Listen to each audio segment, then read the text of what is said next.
from 3 to 6 p.m. here on the weekdays, as well as we are streaming live on the app and streaming live on 1430ESPNFresno.com. And as well, the video side of things, we have our video stream, which you can wave hi and say hello and see my beautiful big face here on the YouTube side of things. ESPN Fresno YouTube, like and subscribe, set those alerts so you know when we go live for my show. We're also on Facebook and Twitch as well. So hello to our video watchers and hello to all of our listeners who are on the show today. We are live, like I said, from 3 to 6 p.m. as always, and big time shout out to our sponsor, Lee's Air Hotline. Lee's Air Hotline, 559-320-1430. Lee's Air Heating and Plumbing, the sponsor of our hotline, which we would love to get anybody in the conversation of our sports here. Once again, 559-320-1430, the way to reach our show. Lee's Air Weather Check sits at, we're in those triple digits, but come on. We've been through this before, pretty manageable stuff. Getting up to 105 potentially today. We're at 103, and honestly, it feels like a cool down. Honestly, with the way things have gone over this past weekend, you made it. We're on the downstretch of the hot temperatures. So that's what we got on for tonight's temps. Tomorrow, looking in the triple digits as well. Wednesday as well, and then by next weekend, it's going to be pretty mild in terms of Central Valley weather. So hopefully you're ready for it as far as that's concerned. We got, of course, we got some things going on to talk about as well. We've got our sponsor who is sponsoring the 3 o'clock hour on 1430 ESPN Fresno, the Clovis Truck Center. Clovis Truck Center, formerly known as Linex of Clovis. They're the first, the biggest, and still the best in the Central Valley. Clovis Truck Center, bigger than the bedliner. And just a heads up, we went and chatted with them. I want to let you know that they are getting your tailgate ready as well. It's football season. They can help get your tailgate souped up with all kinds of truck SUV accessories. All those truck bed liners, or maybe even some of those bed extenders as far as it's concerned. You want to have a nice little area to lay down your stuff during a tailgate. You can actually extend your truck bed with those accessories. You can also get a lighting rig, some flag mounts, stuff to get into the spirit of the football season. Make your tailgate as great as possible with Clovis Truck Center, who can soup up your vehicle, and you are going to be the vehicle to be hanging out at for football season. So, Clovis Truck Center, just found south of the Clovis Rodeo Grounds in Old Town Clovis. Go visit my friends at Clovis Truck Center today. Like I said, we are live here on the show. What do we have on the docket today? Well, we're going to talk a lot of Fresno State. Got out to another practice today, and we have some news we're going to break here, which, I mean, if you have not been on the internet, you're about to find out that Fresno State's named a new starter and quarterback. So we are going to dive into that momentarily. We'll talk some preseason football, what stands out from the weekend of the games we saw, the Rams and the Niners. Also some recapping of some of the guys who are around from the Fresno area and what we've seen them do. Some big-time impact players in that sense. And so we'll see if that moves the needle in any guys making rosters. We'll have we'll have a guest today as well in the 5 o'clock hour. Dylan Morgan going to join me for the first time to this show. He's from KC24. You've seen him do his thing on there. He's going to join us in the 5 o'clock hour, 5:15 or so, with Dylan Morgan of KC24. We'll have a 5 of 5. We'll do some 50 states in 50 days. Can't wait for that again as we are, I think, wrapping it up for this week. This is the last week to do 50 states in 50 days trivia. And then, we'll get you set for Giants baseball tonight. We'll talk about it. How alive are the Giants, really? They're getting thrown a lifeline from the Mets right now. So we'll see what we make of that moving forward, especially with how tough their schedule is moving forward. The San Francisco Giants team will get you set for Padres-Giants tonight. But anyways, we are here on a Monday. Good to be here on a Monday. And, of course, on a Monday, when I always come back from a weekend, I want to know how our producers are doing from their weekend away. And so I will now bring them in here. We got Jorge on the buttons and levers. We got Tanvir working the video today. I'll start with Jorge here. Jorge, how was your weekend? Let me turn myself on. Yeah, Here. you're Yeah. Pretty good. Pretty good. Okay. Yeah, staying inside because it was hot. yeah. And then I visited some family on Sunday, so yeah, it was good. Watch anything interesting over the weekend? Would you catch anything good? A bunch of soccer. The Premier League started. Well, that kind of started. Um, Other soccer leagues started. There wasn't really much going on. I mean, the football games, but Yeah. couldn't watch the Niners anywhere. Really? Yeah, they weren't on TV. I thought they would be on the local CBS if I'm not mistaken. They got. I thought so too, but apparently it all got blacked out. I know I saw the Rams were on local TV here. I saw them too. Yeah. Interesting. Tim Veer, how was your weekend? It was good. I went to Irvine to do one of my fantasy football drafts, which me personally, I don't like fantasy football drafts this early in the month. I think there's just too much risk for injury, but we got it done. And other than that, just got a lot of work done. So I had a couple of the football games on in the background. Yeah, but a fun weekend.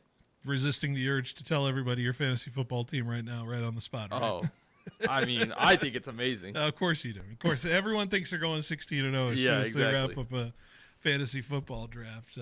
Feel pretty good, but we'll see what the results of that will be. Anyways, glad to have you here for the day. My weekend was great. My weekend was interesting. I tried to avoid the heat as much as possible. Like I said, on Friday, we went and celebrated my brother's birthday a little early, a few days early than it is, but my brother's turning 30. He only turned 30 once, and so we celebrated that and went to out to eat with the family, and so that was great. Fantastic dinner over at Pismo's, by the way. Shout out Pismo's for supplying the great dinner. And then Sunday, it was very warm here in the Central Valley. So me and my friends went up to just past like Squaw Valley area and checked out a winery, which I did not know there were there's some legit wineries around. And I'm telling you, there's a gem of a little place if you go past Squaw Valley called Delilah Ridge. And had a really good time there with the folks up there. Shout out to them. They supplied a lot of great wine and great times and a really cool place to hang out in a hot summer day. And got away for the Sunday and celebrated a couple people's birthday in my friend group there as well. So shout out Delilah Ridge for supplying us there. And hopefully hopefully we get a chance to go back. So we almost thought about going to Cat Haven, which I kept hearing about Cat Haven up there by Dunlap, right? And I thought it was just like a bunch of house cats in a little yard somewhere, and that's what I thought was going on. But I didn't realize it was big cats. I don't know if you've ever been up to Cat Haven. I had this wrong impression of what Cat Haven was. Unfortunately, we didn't get a chance to go, but it's totally changed my perception of what that was. Yeah. I specifically remembered it because somebody worker there got mauled by one of the cats. Oh my gosh. Yeah. Yeah. But I mean, it was a mistake of her own. Like there was no, it wasn't like anything they could do about it. She's still with us, or No. oh no. No. I guess she made a mistake, and Yeah. you know. But yeah, it's a they have a bunch of big cats. They had one like leopard there that was pretty cool. So you've been there before. I haven't been there, but I read a lot about it, and I seen the cats on their website and stuff. I've never been there either. We almost went, but it closed at 4, and I think they recommended closed-toe shoes, and some people did that. Tavia, you ever been to Cat Haven? No, I've never been. Okay. But I went to one when I was in Arkansas. I don't know how much it changes when you come to California. Yeah. But yeah, I've never been to that one. See, and I don't know why I had this thought. I just had this image of just a bunch of house cats in a yard, just running around. I think there's a different one that does have like regular house cats, but it's not called Cat Haven. It's called something else. It's near Reedley, I think. I'm trying to remember if there's a place here called Kitty City, or maybe Kitty City is a place I remember in North Dakota. I'm trying to remember if that's. I think and it sounds like North Dakota. Memory is coming back to me about Kitty City. Anyways, I didn't watch much. I did watch some of the preseason. I watched the Rams. Like I said, that's how I knew they were local, because I was watching the Rams do their thing. And so we'll have some thoughts on it and everything like that. But got to get to the nitty-gritty of it, right? Because some news broke this morning and it involves the Fresno State Bulldogs. Pete Thamel reporting, according to sources, that E.J. Warner will be named the starter for the Fresno State Bulldogs, at least to start in quarterback. And then, of course, that was sourcing, and Fresno State did not confirm it quite just yet. I had a feeling I probably should have gone down to Fresno State practice after seeing that news. And so me and every other news outlet was down there getting ready to go get some sound from everybody. Of course, we weren't. You know what they call that? What? Good nose for the news. Yeah, I think so. We're ears to the ground, right? Right. Initially, we were told no questions about the quarterback situation, no questions, which was, of course, that's like telling us to not look at the pink elephant in the room. You know what I mean? And then you're going to do it. But anyways, Matt Entz wasn't scheduled to talk to us, so then Matt Entz ended up talking to us. And so that basically confirmed it today. So E.J. Warner named starter. I'll get to some sound from the practice. I think I don't have enough time to get to it just now, but I want to get our reaction to it because I'll say this: it feels like this was going to be the move the whole time for me. I always had the inkling that E.J. Warner is a guy you don't just bring in and then not give him the first opportunity to go. And I think there's going to be an interesting balance of where the leash is as opposed to how far you can let a guy go down that road of where he can make mistakes and where he cannot be. And I think this is as close of a race as you can think of as far as a quarterback battle is concerned. I don't think he outright said, all right, this is EJ's job to lose in terms of, he's got a lot to prove as far as that's concerned. I think EJ Warner will play until he no longer can play. And I think that'll be evaluated on a week-to-week basis. I don't think the coaches are afraid of that kind of environment, and it's going to be interesting to see. But E.J. Warner been a starter for a while now in college football. I would say he has some of the most reps as a guy in college football as you can think of. I don't know. Who brought up a stat? Did you bring up a stat or somebody brought up a stat last week of Mikey Keene was like the most starts in college football going into this season, and maybe EJ was like second most as far as that's concerned. But I'm trying to remember where I heard that statistic from people. But anyways, I think this was a no-brainer. I think this is where you go to start because I think the credentials show that you have to go with this guy to start, even though maybe Conklin and Mandel maybe have shown that they can be as capable of Warner, but I don't think Warner has shown any situations where he's totally lost the job in that sense as well from the throws we've seen. They've got all good chemistry. Warner's a competitor. I'm excited to see it. It just kind of felt like that was his job for him to take. What are you guys' reaction? Are you excited about E.J. Warner as a starter?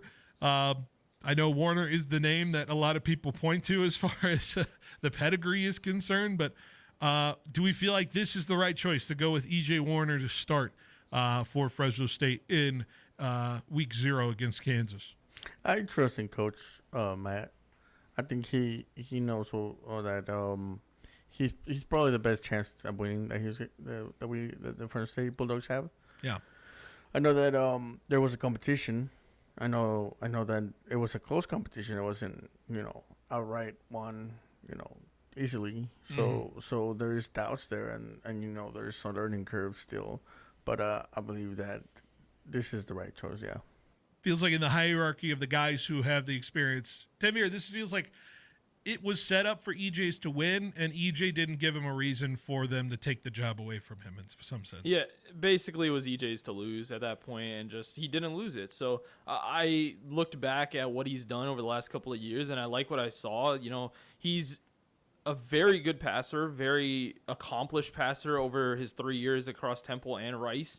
Over 8,800 yards, 58 TDs. The interceptions are a lot high in my opinion, but I think Matt Entz is going to put him in a situation where he's going to have the most success. And with the offensive system that Entz is going to apply to this team, I think E.J. Warner probably gives the Fresno State Bulldogs the best chance for success when we move into this season. And I wonder if the offensive implementation doesn't allow him to make as many mistakes as he's may have made at Temple or at Rice with the interception situation, the chances you have to take in an offense like this. I don't think this is an offense where you feel like you have to take a lot of chances in it. It feels a little more contained within itself as an offense of, this is what we do, this is how we set up, we're going to meticulously go down the field, especially in the run game, especially in the short passing game. You're not going to have an opportunity to get picked off every other game or so in that sense. So I feel like this sets him up in a place where I thought he had to do a lot for the other teams he's played on, Rice and Temple. And this situation feels like, quarterbacks raise the level of play around them. But in college, I feel like if you just have talent around your quarterback is not compelled to make more mistakes. And I think Fresno State has a lot of talent, especially running back position, for him to feel like he doesn't have to do the crazy 40-yard throws down the field in double coverage situation to try to beat a defender over the top. I don't think we're going to see a lot of that. I think it'll be few and far between, and it will be more successful in my opinion. But I don't think he's going to be asked to do a superhuman effort in terms of being the quarterback for the Bulldogs next year. But I think it's going to be interesting. I think it's going to be a very interesting situation. I don't think the battle's done, but I think it's going to be interesting to watch the progression, where Entz feels like the leash is and where he feels like this is going to move forward. We have some sound from him, and so what I'm going to do, we're going to take a quick break. When we come back, we have some sound from practice with Coach Entz. I also spoke to Josiah Freeman about the quarterback situation as well, the wide receiver number 1 for Fresno State. So when we take a break, we're going to come right back, talk about all that stuff, hear from the coach, hear from the player, and just get started with our show here. Behind the Bench, just getting started here on 1430 ESPN Fresno, the Valley's local sports leader. Hi, I'm Jim Schaefer with Helena Agri Enterprises. At Helena, we lead with agronomy, and crop health plays a crucial role in maximizing production. You can visit helenaagri.com to find your local Helena retailer and learn more about Helena's products and solutions. Summer temperatures and droughty conditions are rapidly approaching in the Central Valley, which isn't ideal for farming. These environmental stresses can impact yields significantly, so how do we fight against this? At Helena, we have a product called Megafol. Megafol contains a precision blend of plant extracts that improves crop vitality and helps defend against environmental stressors like heat and drought. So how does it work? Simply put, the plant extracts in Megafol upregulate genes that produce specific proteins in the crop. More of these proteins means the crop can function at a higher level under stress conditions, and less energy is spent on recovery. At Helena, we lead with agronomy, and crop health plays a crucial role in maximizing production. You can visit helenaagri.com to find your local Helena retailer and learn more about Helena's products and solutions. Hey, what have you got there? Travel brochures? Yep. I'm working hard now, so someday I can see the world. I know you've got a successful career going, but that looks expensive. It's okay. My advisor at Thiessen-Duker Modern Wealth Management has me on a plan aimed at my goal of financial independence. Why Thiessen-Duker? They're different. They use advanced AI technology to analyze all of my investment strategies and show me projections. It's technology a lot of other advisors don't use. And they're independent, so they can show me any investment option that's right for me, not just products from one Wall Street company. That does sound different. My goal one day is to have Thiessen-Duker help me convert my investments into income I can use to live on and travel the world. I think I need Thiessen-Duker. Just visit Thiessen-Duker.com and give them a call. The advisors of Thiessen-Duker Modern Wealth Management are registered representatives with and securities offered through LPL Financial, member FINRA SIPC. Summer is here, and the hottest deals are at Valley Pure. For premium indoor house flower to tasty edibles, smooth vapes, must-have concentrates, and refreshing cannabis drinks, we've got everything you love at prices that keep you coming back for more. Stock up for your summer fun with unbeatable discounts across all Valley Pure locations. Whether you're looking to relax, celebrate, or spark up some good vibes in the sun, Valley Pure has the deals to keep the season rolling with easy online ordering and curbside pickup right from the app. No matter the time, morning, noon, or night, Black Bear Diner in Fresno has you covered. Breakfast, lunch, and dinner served all day just the way you like it. At Black Bear Diner in Fresno, you can count on them serving up hearty portions that satisfy even the hungriest appetites. Plus, the little Cubs can enjoy their brand new Cubs Corner too. So gather your family and friends, bring your appetite, and make it a meal to remember at Black Bear Diner in Fresno, corner of Shaw and Marty. Black Bear Diner. Oh no. Ah, that's the sound of someone who's misplaced My debit card. their debit card. Where did I leave that thing? Not at the gas pump, or the checkout counter, or the roof of your car. Now, if he has the Chase mobile app, he can use Card Lock. Wait, I could just lock my card. Yep, just a few tippy taps on his phone, and that sound? That's peace of mind from Chase. Chase mobile app is available for select mobile devices. Message and data rates may apply. JP Morgan Chase Bank N.A. member FDIC. Get your day started with Rich Eisen. You can't tell the story of baseball without what Aaron Judge has been doing right now. What Aaron Judge has done over the last 3 to 4 years, for sure, is one of the greatest tears we've ever seen by a right-handed hitter. Period. End of story. He is the king of being intentionally walked. He is the ultimate guy that you don't want to have beat you. He's been that way pretty much since he came up from out of nowhere. He's absolutely a Hall of Famer if he doesn't play another game. Rich Eisen, brought to you by Citizens Business Bank.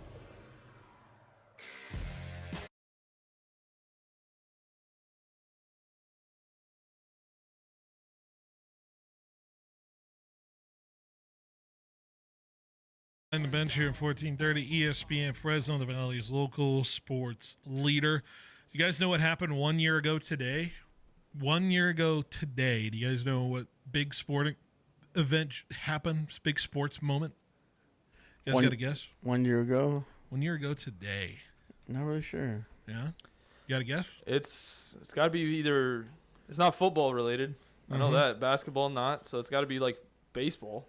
Yeah, are you Is sure it the about Olympics? that? Yeah. It's the Olympics, right? Steph Curry's night over France Yes. 1 year ago today. Gold medal That's game. what it was. Yeah, it was basketball. Yeah. Well, yeah, not NBA. Yeah. Hey, Olympics matter, man. Olympics matter. And I'll never forget sitting in this office watching that moment. You remember that, Jorge? Yeah, because Yeesh. we thought they weren't gonna. I don't know. There was some skepticism about it because they weren't doing that well. They had two games where they were like dead to rights. France was the less Yes. dead to rights. It was Serbia. Serbia was the dead to rights. Serbia game was tough because Jokic was playing out of his mind, and then they came back. France game was kind of like back and forth, and then just the Curry flurry at the end of the game was something different. I've never seen anything like that before. Wow. Another tick to my LeBron versus Steph take. Interesting. Okay. All right. Just noted that one. Anyways, moving on. All right.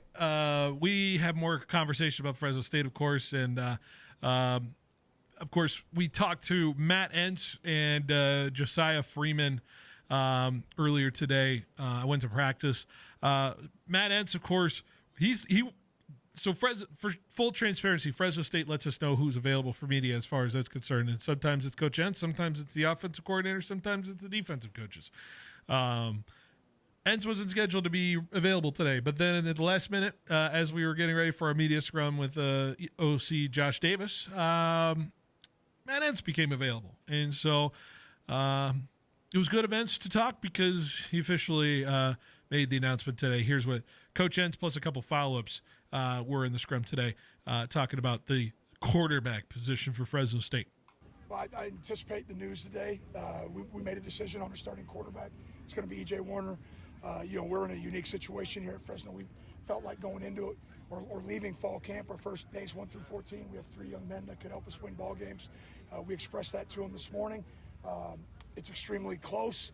But we tried to keep all the analytics, all the metrics that were required, but also there's always some intangibles too that go along with it. EJ's done a great job with the communication piece, with the leadership piece, poise, as far as just the experience that he provides to our offense was critical. But,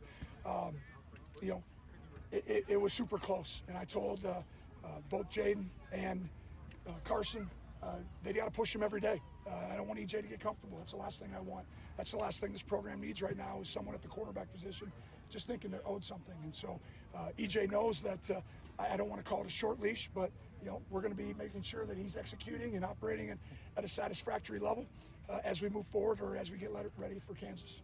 At what point during fall camp did EJ separate himself?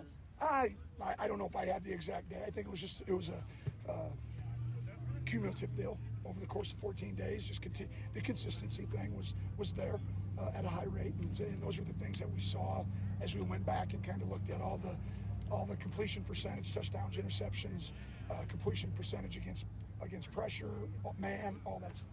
What would you say separated him from Carson? Just the things I said, probably had a little bit of an unfair advantage coming into it. And again, I'd be remiss if I didn't say that Carson was unbelievable. Came in June and learned a playbook in about 8 weeks, and so did an outstanding job. And like I said, it's closer than people think. But having an advantage, having the head start probably helped him a little bit, and having just all those reps, starting reps, practice reps that he's had from his previous experience in previous years as being a starter. Yeah, like I said, I think they had the decision, I think, for a while. I think they were waiting for the other two to take the job. And let's be fair, with Carson Conklin, Jaden Mandel, it's interesting, right? Because Mandel was there for a bit, and, of course, he was there in the spring with EJ. Conklin came in later, like Coach Entz said, came in June and was learning the playbook and per se. But it's the combined effort of what he's shown on tape and what he has provided from spring on is that I think I'd imagine the evaluation was they had these names on a whiteboard. They kept them in a tier level of who they thought was winning the job at that point. And it just felt like EJ's grip on it never was relinquished in what Coach Entz mentioned about it. But I wouldn't say he has been saying, and from that quote, talking about the leash and everything like that of the starting job, it goes to tell me that Coach Entz is not afraid to keep things fluid with this quarterback position, because I don't think, because he's not asking a lot of his quarterbacks, in my opinion, in this offense and what his setup is, I don't think he is necessarily afraid to move to another guy because one guy makes a mistake in that sense. Now, I don't want this to turn into a situation where guys are looking over their back and they're afraid to make plays. I want guys to be ready to make plays when the number's called. So there's a fine balance to it. I just wonder if that is the approach that will work for Fresno State with this situation, because last year we heard a lot of Skip and McCann just defending Mikey to the death. It never seemed to be another conversation to that sense. So I wonder if this is more refreshing to say, we're going to give the job to the guy who is going to be playing the hot hand as good as possible. And right now, EJ is the guy, but I don't know if we can necessarily make the promise that EJ is the guy for all 12 games on the schedule. Yeah, I think knowing that, this is your guy 2 weeks before the game is it's very crucial, because now you get to play him in there how you want him to play. Yeah. How you want the offense to look. All the plays, everything's going to look how you want him to go. And it's now his job to keep it. Mm-hmm. He's going to have to go out there and perform the best he can and keep that job. What do you say about the difference of approaches, though? And Tanvir, you can be invited to this commentary as well. It's like last year, I mean, they defended their guy to the death. It felt like it was his job and that was it. And then every decision that was made, it was like it was on us. It was on a multitude of things. It wasn't Mikey's fault, blah, blah, blah. All this protecting our guy. But I think at a certain extent you lose everything else when you protect the guy too much. I don't get a sense that it's the end-all, be-all with this coaching staff per se. And I wonder if this approach, is it better? Is it equally – is it a different approach that will make things flip to the other side of it? I wonder what that effect can have, or maybe it's just a different roster each year. It did feel like last year there was a lot of hands in the cookie jar. Mm-hmm. There were a lot of people saying this guy should be the one that's to start. Yeah. And, I mean, there were posters out there that pretty much said one guy was over the other, even though there was no official. Yeah. Guy said there was a starting quarterback, Right. which made everything murky. Mm-hmm. And that I think that was the big problem back then, at least last year. What about for you, Timber? I think a couple of factors kind of led into that. One, I think Mikey Keene was the starter for that coaching staff, and this coaching staff has no reason to be loyal to any of the quarterbacks coming in because it is a new system. Yeah. And I think what they were looking for was a guy that is going to give them immediate leadership and good decision making. And I think out of the three guys, he is the most tenured, and therefore I think it was kind of simple to me that E.J. Warner would become the starting quarterback. But I do agree with you that this is a nebulous situation, and we don't know if E.J. Warner will be the starter at the end of this season. I think that because it is a new coaching staff with two new quarterbacks added on to some guy who's coming into a new system, because even though Mandel was here last year, it's a new scheme, new everything. Yeah. I think that's the reason why we have this situation and why it's going to continue like this throughout the year. Do we? If I had to give odds to it, what odds would I place it that E.J. Warner would start at least 9 games for the Bulldogs this year? If I had to go like plus 200.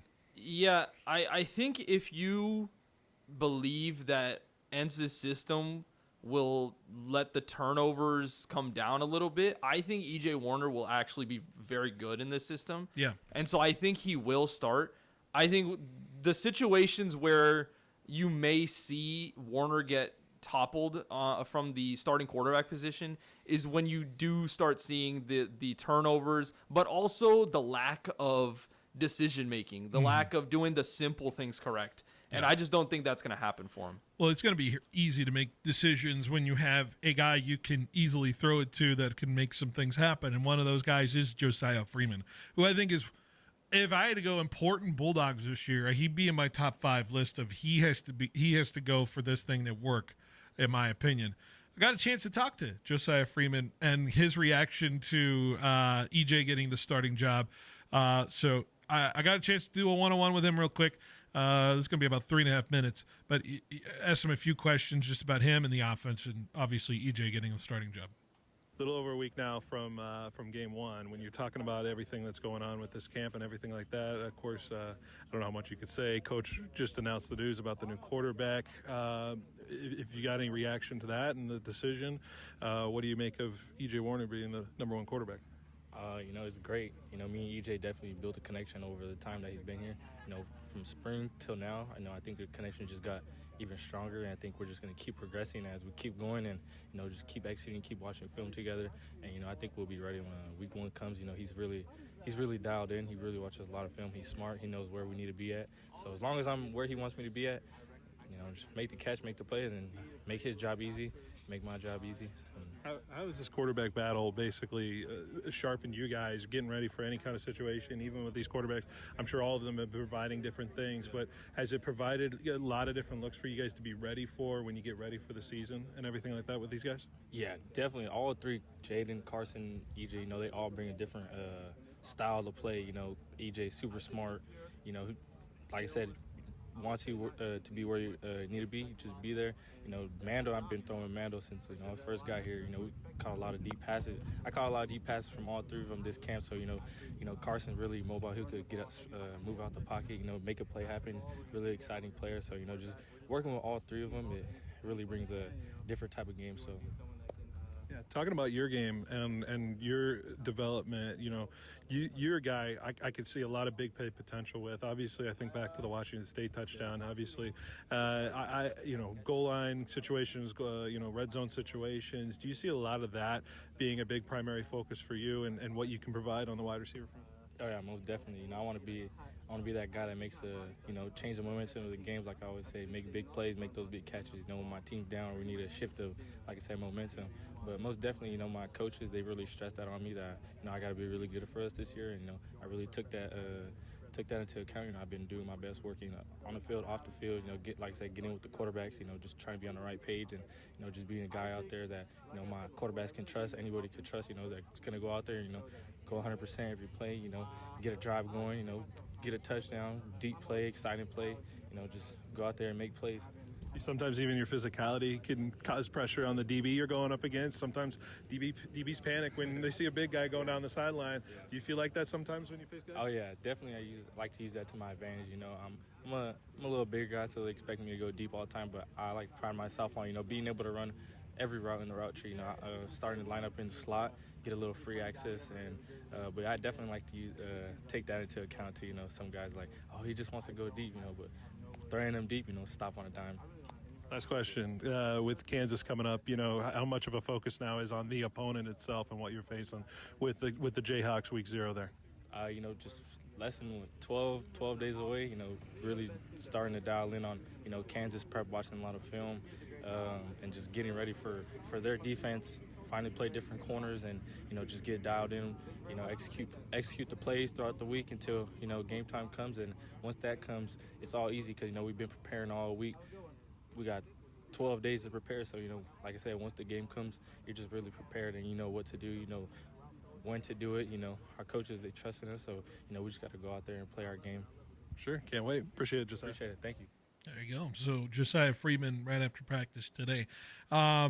Interesting conversation there in terms of what he's talking about there with, especially with EJ. It's the rapport. He had more rapport with Mandel, like you said before, but it is just the idea of what EJ's provided as well. And it's no knock on the other guys, but I think it's just the opportunity of getting the ball to those big time targets and making sure it happens.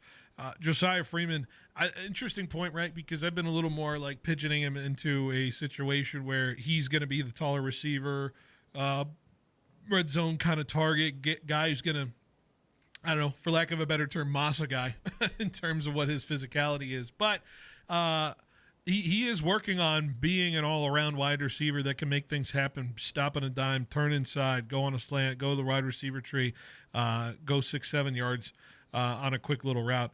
It's going to be interesting to see what Josiah Freeman, he's got such a range of motion too, because if you think about the tall receivers that go on the outside, it's not just he can beat a guy vertically and getting a catch, but he can also, you could throw that ball pretty far on the outside if he goes on an outside route, and he is the only guy that can reach it with his wingspan per se.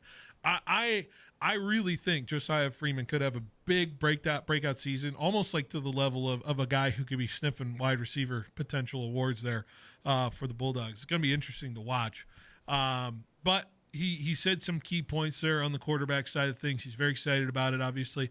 It just feels like the chemistry's there between these guys, and it's been working for a while. So you hear the confidence in Josiah Freeman, wide receiver one. You got to feel like it's trickling down in the wide receiver room per se as well with this Bulldog side. So I thought it was some interesting stuff that Josiah said there. Do you guys have anything from that Josiah, little quick one-on-one with him? Anything that stood out for you guys? Well, I think in this specific, I like that he said that he has a rapport with EJ Warner. I think that's always a big thing to have. And in these type of systems, I feel like the onus is on those wide receivers to really get open and really make themselves available for this quarterback. I think EJ can sling the ball. I think that Josiah's role is going to be upgraded even more. And that gives credence to what you said. This could be a breakout year for Josiah Freeman due to the level of volume that he's going to get in this offense, regardless of if we want to say it is run heavy or not. Yeah. Jorge, you've seen a lot of Josiah Freeman over the last year or two. I mean, this guy, I think legit could get an NFL sniff in a late round situation. If he has a legitimate year, he's just got to stay healthy this year. Yeah, I think that's one of the problems with him is staying healthy. But I just like that he's ready. Yeah. He's all ready to go. He's excited and he wants it. Like you could tell from he just wants to be in there playing football and making those plays, and that's something that you need to have for the beginning of the season and throughout it. It's something like you can't get that spirit to go anywhere but up, Anywhere but up. I'll tell you, I'll take it over anything last year as far as what the Bulldogs put together. So, and really, it felt like the season turned for the worse when he got hurt. You can pin. There's many situations and things to blame for last year's season, but I could pinpoint his injury as like one of the focal points last year of where this season turned for the Bulldogs in terms of for the worse. Like since he got that injury and that touchdown against Washington State, where still an incredible catch down the sideline. it was never really the same. It was never really the same for the Bulldogs after that against Washington State. They couldn't really find more ways to move the ball around in terms of that. So, anyways, there was Josiah Freeman there. E.J. Warner, starter for how long? We'll find out as the season rolls along. But he is the man tabbed to be the starting quarterback in Kansas week 0, which is 12 days away. I cannot believe I'm saying 12 days away, guys. I simply cannot believe it in terms of that. All right, we're going to take a break. When we come back, part 1 of our 50 States in 50 Days trivia is coming up next on 1430 ESPN Fresno. Need cash? If you've got a car, we've got the cash. Clausen Honda wants to buy your car. If it's running, we want your late model Toyota, Hyundai, Kia, Subaru, Acura, or Honda. Just call Clausen and ask for our VUP to schedule your appraisal appointment. In just 10 minutes, you'll get your cash value quote. Yes, we are eliminating the hassle of getting rid of your used old car. So if you're ready to sell, we are ready to buy. Call Clausen Honda of Fresno today. If you've got a car, we've got the cash. Get cash for your car. Clausen Honda. At FFB, we know behind every business is a person. That's why we're more than a bank. We're a partner, a farming-focused bank for hard workers, a future-forward bank for big dreamers, and a family-friendly bank for the next generation of owners. From first ideas to major milestones, we're here to help you chase your goals and score big. So what can FFB mean for your business? Find out at ffb.bank. That's ffb.bank. FFB Bank. Let's win together. Hey, it's Phil Benotti from Behind the Bench for my friends at Valley Athletics, the new go-to sports facility in the Central Valley. Founded by Valley legend Vance Wahlberg and former Bulldog volleyball coach Jonathan Winder. Valley Athletics allows athletes to really shine at volleyball, basketball, and pickleball. Visit valleyathletics.co right now to learn more about enrolling in our current volleyball and basketball offerings that include league play. That's valleyathletics.co. Proud sponsors of high school athletics. Stepping up to the plate, it's Richard's Prime Ribbon Seafood, the original, a true family-run restaurant, serving slow-roasted certified Angus prime rib, hand-cut steaks, and the freshest seafood since '69, a winning tradition. Richard's Prime Ribbon Seafood is now open for lunch Wednesday through Friday and dinner Wednesday through Saturday, so you'll never strike out on a great meal. Richard's Prime Ribbon Seafood, a Valley dining tradition, because when it comes to great food and family, they always hit it out of the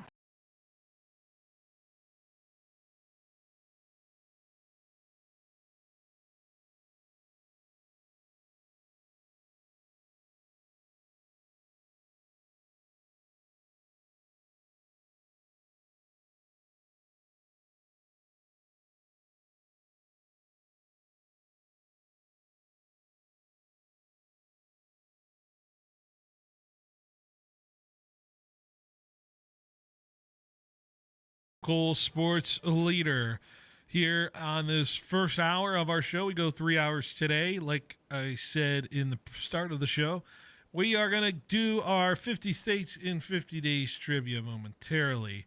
I'm just trying to think, what do we got on the docket for the schedule? By the way, over on the flip side, I don't think oh no, never mind. Just a little reminder of the schedule here. I had it wrong here on the studio copy here, Jorge. I thought we were on.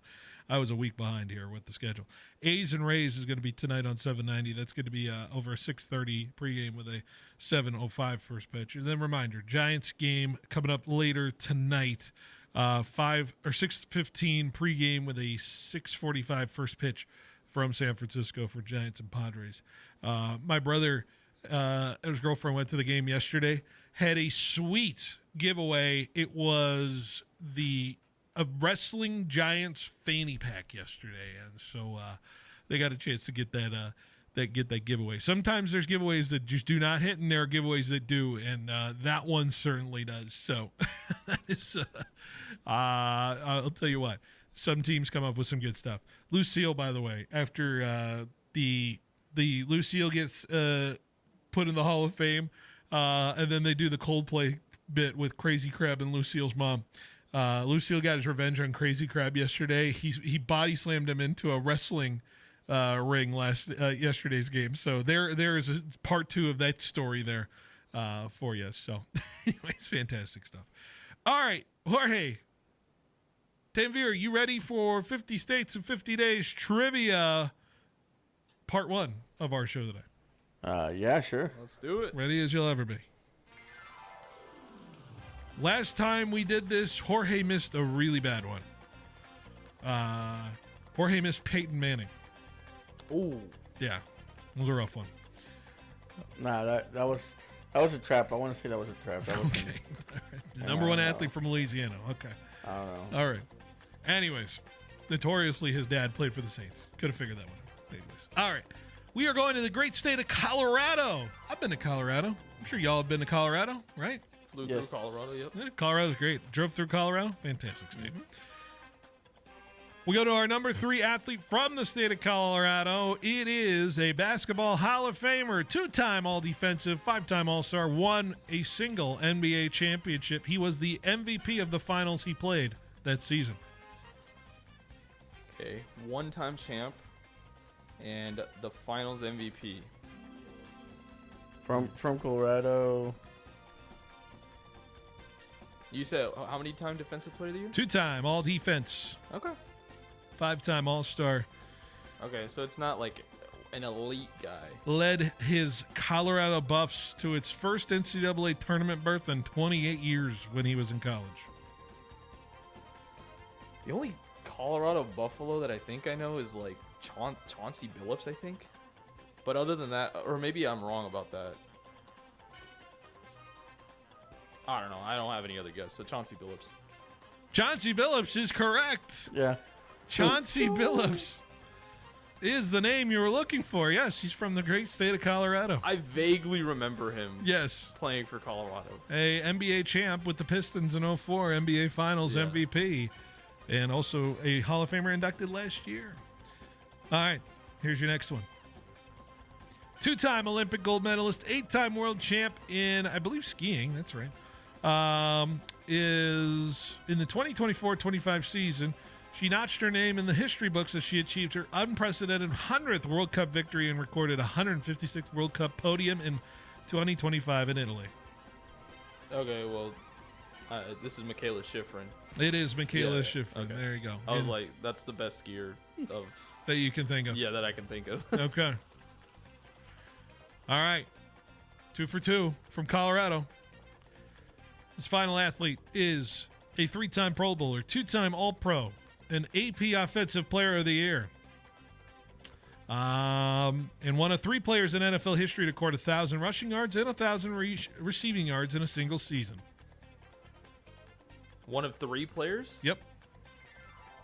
So, 1,000 rushing, 1,000 receiving. The last guy that did it was CMC. I don't know previously before that who would have done it. One of 3 players in NFL history to score a touchdown in each of their 7 first career postseason games. Has CMC had that many postseason games? I don't think so. Because he would have had 3. He would have had 3 with the Niners before, and then no. You know what? I think it could work out. Let's go Christian McCaffrey. You want to go with that guess too, all right? I don't think Christian McCaffrey's from Colorado. Oh yeah. Well, I know his dad played for the Broncos. Let's get another clue. Maybe we can get it on. Yeah, give us another clue. That's about as many clues as I got. Oh. Well, then I'm going to go with Christian McCaffrey. McCaffrey. Christian McCaffrey is correct. Let's go. It is Christian McCaffrey. Yes, he was born when his dad was playing with the Denver Broncos. There, right? There you go. Ed McCaffrey. Yeah. So there you go. That is Christian McCaffrey, 3 for 3 for the state of Colorado, guys. Man, I feel like. Or hey, you were. Well, I don't know if he was born in Colorado, but I don't think he lived in Colorado. It doesn't matter. It's yeah, born. that's the reason why I didn't get Michael Jordan off rip the other day or Jordan didn't a couple weeks ago. Jordan didn't notoriously live in New York all his entire Yeah, life. He was just born in New York. But I feel yeah. like I don't know. All right. Your other Colorado athletes is Roy Halladay, Goose Gossage, Calais Campbell, Vincent Jackson, Missy Franklin, Mallory Swanson, Sophia Smith, Lindsey Horan, Jack Dempsey. That's 3 great women's U.S. players from Colorado. Yep. So there you go. Colorado, by the way. Any guesses on the nickname of Colorado? What do you mean, the state nickname? Yeah, the state nickname. The Mountain State? No. Is it Mile High State? No. Blue Mountain State. Blue Mountain No, I'm State. kidding. I'm kidding. That's a show that kids should not watch. The Centennial State. Centennial State. Centennial Okay, State. so was it okay? Yes. Have you ever watched the show Blue Mountain State? Yes. It's ridiculous. Yes. It's patently absurd. It's an absurd show Yeah. with absurd people. And honestly, it's the guy who plays the Jack Reacher character, right? Who's like way bigger than he is now, but he was like the quarterback of that show, right? Or I can't remember. Was he the quarterback? Maybe he's the linebacker. He was. I mean, I can't remember. I haven't He's like seen it the in a long star time, of the but- show for me. He's like, yeah. When's the last time we had a good like football show or movie? I feel like it's been a minute. Was it- Friday Night Lights. Wasn't show? Well, there's a horror one coming up pretty soon with Jordan Peele that I want to watch. Him. I have heard of that. Have you seen? They put out a new trailer Yeah. for that one. I'm like, is this the autobiography of Patrick Mahomes? Oh. I'm kidding. I know what football movie, the Draft Day movie. Draft Day. Draft Day. Let me tell you, Draft Day rips. Such a funny I don't know Sonny why, just but pulling off those trades, There's no way. I don't know why. getting but his it first just- rounder back. It makes no sense, and at the same time, it makes total sense. Arian Foster just like getting drafted again. Oh my gosh. Superstar Arian Foster. Who else was in that movie? God, I know Dennis Chadwick Leary was the Boseman coach. was in that Yeah, movie. Dennis Leary. Dennis Leary just being the John Gruden caricature. The Seahawks just getting completely fleeced in that movie. Insane stuff. All right. And I well- liked it was all with the Browns. Oh yeah, Right. That's all and with then the Browns go and win the Super Bowl. There you go. All right, we're out of time here. Let's end this hour. We'll be right back with hour number 2. The Central Valley Sports Leader has you covered for the local angle with the Central Valley Sports Report hosted by Paul Meadors. Paul is back for year 5 and is ready to give you the insight and knowledge of everything you need to know when it comes to high school sports. From the coaches and player interviews to the game recaps week by week, as well as talking with all the insiders that have the pulse when it comes to prep sports in the Central Valley. Central Valley Sports Report, airing 10 a.m. to noon, live from First String Sports every Saturday on 1430 ESPN Fresno. Roger Dunn has the new Callaway Paradigm AI smoke drivers to take your game to the next level. State-of-the-art technology. They've created the most advanced driver face in the history of Callaway Golf. The AI Smart Face is designed to create a sweet spot, and not just the center, but all over the face. AI smoke drivers, fairway irons, and putters. The AI smoke driver, it's sweeter from every spot. Paradigm AI smoke drivers. Remember, you're always number 1 at Roger Dunn. Welcome to A Plus Signs. Thanks. Yeah, I need some custom exterior signs for my business. Great. What's the name of your business? C Plus Signs. Wait, you own a sign company? Yep, C Plus Signs. And you want us, A Plus Signs, to make your signs? Yeah, I need them really fast, and we can't touch our turnaround times. We are kind of known for that. For signs that stop traffic, drive traffic, and even direct traffic, call A Plus Signs. Remember, A Plus has great technicians to service and repair signs, too. Yeah, we got a guy, but he's afraid of ladders. Sports fans, whether you're gearing up for your next adventure or simply searching for the perfect ride, Ed Dina's Auto Center has you covered. Now, let's hear from the 2018 Mountain West champion, Marcus McMarion. Hey, it's Marcus McMarion. At Ed Dina's Auto Center, they'll make car shopping as smooth as a game-winning play. Whether it's a truck, SUV, or the car of your dreams, their incredible team is here to guide you every step of the way. Ed Dina's Auto Center in Dinuba and now in Visalia off Mooney Boulevard. Online at eddinasautocenter.com. Get your business noticed and stand out from the crowd by visiting Mega Prints. Working with the Valley's most prestigious and high-profile businesses since 1998, we print and install custom-designed signs for businesses of all types and sizes. From yard signs to banners to wallpaper and fleet graphics, Mega Prints has the state-of-the-art capability to turn the signage you've dreamed of into a reality. Visit megaprints.com today to see our work and what we can do for your business. From breezy linen to performance polos, the Patrick James Summer Collection defines cool, effortless style. It's where classic West Coast spirit meets modern refinement. Discover timeless looks from brands like Faraday, Johnny O, Martin Dingman, alongside staples from Tommy Bahama, Robert Graham, and our signature Patrick James line. Made for the man who values quality, confidence, and the art of dressing well. Patrick James, California's sophistication. On Shaw, inside Fresno's Fig Garden Village. No matter the time, morning, noon, or night, Black Bear Diner in Fresno has you covered. Breakfast, lunch, and dinner served all day just the way you like it. At Black Bear Diner in Fresno, you can count on them serving up hearty portions that satisfy even the hungriest appetites. Plus, the little Cubs can enjoy their brand new Cubs Corner too. So gather your family and friends, bring your appetite, and make it a meal to remember at Black Bear Diner in Fresno, corner of Shaw and Marty. Black Bear Diner. At FFB, we know behind every business is a person. That's why we're more than a bank. We're a partner, a farming-focused bank for hard workers, a future-forward bank for big dreamers, and a family-friendly bank for the next generation of owners. From first ideas to major milestones, we're here to help you chase your goals and score big. So what can FFB mean for your business? Find out at ffb.bank. That's ffb.bank. FFB Bank. Let's win together. You're listening to the home of the San Francisco Giants, KFIG Fresno, 1430 ESPN.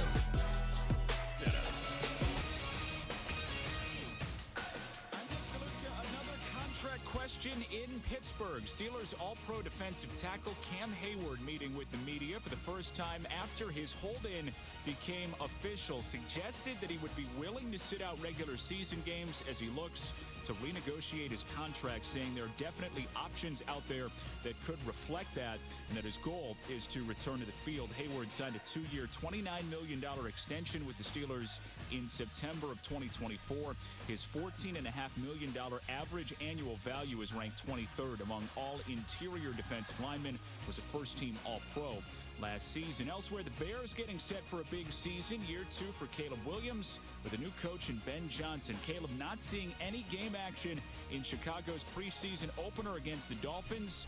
ESPN's Mike Tannenbaum surprised. I was stunned, and the juxtaposition is Tua played in the same game. Like an injury-prone veteran quarterback played, right? I don't know. I like Ben Johnson a lot. I work with him. I think he's going to be really good. Knowing Ben, he had a good reason, Chris. I'm not sure what it is.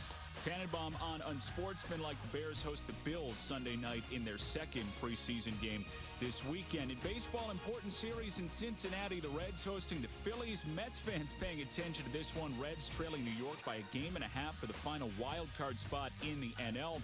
1-0 Cincinnati, top of the fourth. Gavin Lux with an RBI single to open the scoring. Phillies plus 1.5 on the run line on ESPN Bet at -160. Hey, it's your resident Super Bowl champ, Chris Kennedy. Coming up Tuesday, both the Giants and the Jets showed some good signs in week 1 of the preseason. I'll tell you why both teams will be better than most expect. It's Unsportsmanlike, 6 a.m. Eastern, right here on ESPN Radio, ESPN2, and ESPNU.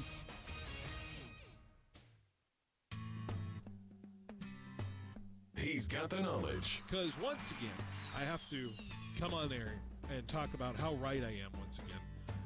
In anything that it comes to sports. He's got the questions. I'm going to lose it. Are you kidding me? What are we doing here? He's got the guest. 20th head coach in Fresno State history here, Matt. Is it hard to believe sometimes still, the 20th head coach here in program history? It's all moved really quickly here over the course of the last 5-6 weeks. But super excited to be here. Phil Benotti is the voice for the Central Valley sports leader. Behind the Bench starts now. Brought to you by Helena Agri. That's right, Behind the Bench, hour number 2 here on 1430 ESPN Fresno. Good to have you alongside here. Good to be here for another hour. We're here for 2 more hours, like I said. We're in the middle of our show, going up to 6 o'clock, 6:15 pregame Giants and Padres. They get things going for the Giants who, oh boy, 2 or 3 they lost to Washington and maybe out with a whimper yesterday. That was rough if you were trying to watch that game. Jorge, I want to say this is the first weekend I don't think I watched a single pitch of Giants baseball this weekend, and I was okay with it. I don't know if you're okay with it. I don't know if you even glanced at. No, I watch Saturdays and and a little bit of Sundays, but not. No. I knew Saturday was a closer game, but Sunday just felt off. Yeah. Verlander was on the mound, and he got his record.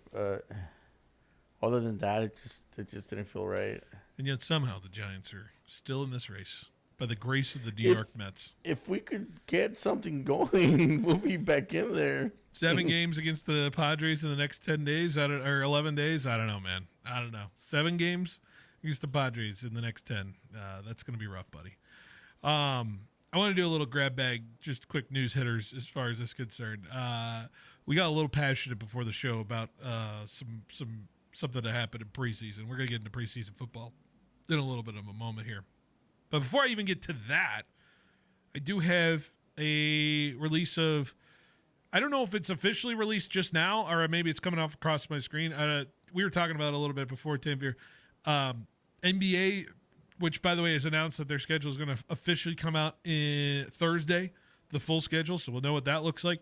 But it seems like the NBA has announced its Christmas Day schedule. Is that just coming across my timeline just now, or is that something that has been announced, Tim? Well, I saw a couple of Or is games it had leaked? been announced, but I don't know if I've seen the full schedule. I have yet. the full slate. If Oh, you okay, want. great. Do you want to hear the full slate, the full Christmas slate in front of me? I know 2 of the games, so let's hear it. The first game is always the Knicks game. Yes, right. It's going to be Cavs and Knicks, which kind of feels like the Eastern Conference 2 front runners. That's a good game. That feels like that's the Eastern Conference Finals. If I had to, I know people are still cool on the Cavs, but I don't know where else I'll go in the East as far as maybe Orlando, if I had to. Yeah. My drummings about it. So Cavs and Knicks is leading us off on Christmas morning. That's pretty good. Yeah. Spurs at Thunder. This was one of the games that I knew was going to be. Yeah, that's going to be going on. The midday, showcase game, it seems like, or at least one of the big showcase games, Rockets at Lakers, is going to be the big middle game. I think that was the other game that I remembered. The fourth game of the Christmas Day is Mavs at Warriors. Okay. So they're going to do Mavs at Warriors. Cooper Flag going to play on Christmas Day, going against Golden State. More Klay Thompson, Right. ness on Christmas Day against them. And then maybe the best game of the day, Timberwolves and Nuggets is going to cap us off for the night. That's going to be the one where people are going to underrate it, but it's probably going to be the best game of the Christmas Day. I think that's the one I think that's the legitimate closest game of the day, in my opinion. So if I had to rank it, in terms of like where I would think the best games of if I had to go in a ranking, Timberwolves at Nuggets, then I go Rockets, Lakers, then I go Cavs, Knicks, then I go Mavs, Warriors, then I go Spurs, Thunder. Although the Spurs could convince me they're a better team than I. Spurs are going to be really. I'm not going to say really good, but they will be a good team this year. I actually could be convinced the Mavs Warriors game is the worst of them all. Yeah, in that's my probably, opinion. that would be my 5. I'd Yeah. probably switch the Rockets Lakers with the. Well, now Rockets with KD. That's what I'm saying. Like, Yeah. Yeah. No, I think I would just swap the 4 and the 5. So you would have the same order except Spurs and Thunder at 4. Yeah. Yeah. So I saw there was an interesting stat that I saw about Christmas Day. Celtics have played on Christmas Day every year since 2015, That's and right. this is the first time no Celtics since in 10 years that no Celtics will play. Yeah. On Christmas Day. By the way, speaking of Celtics, I was scrolling around on social media. You know who was at their what Celtic great was at their high school reunion, their 30-year high school reunion the other day.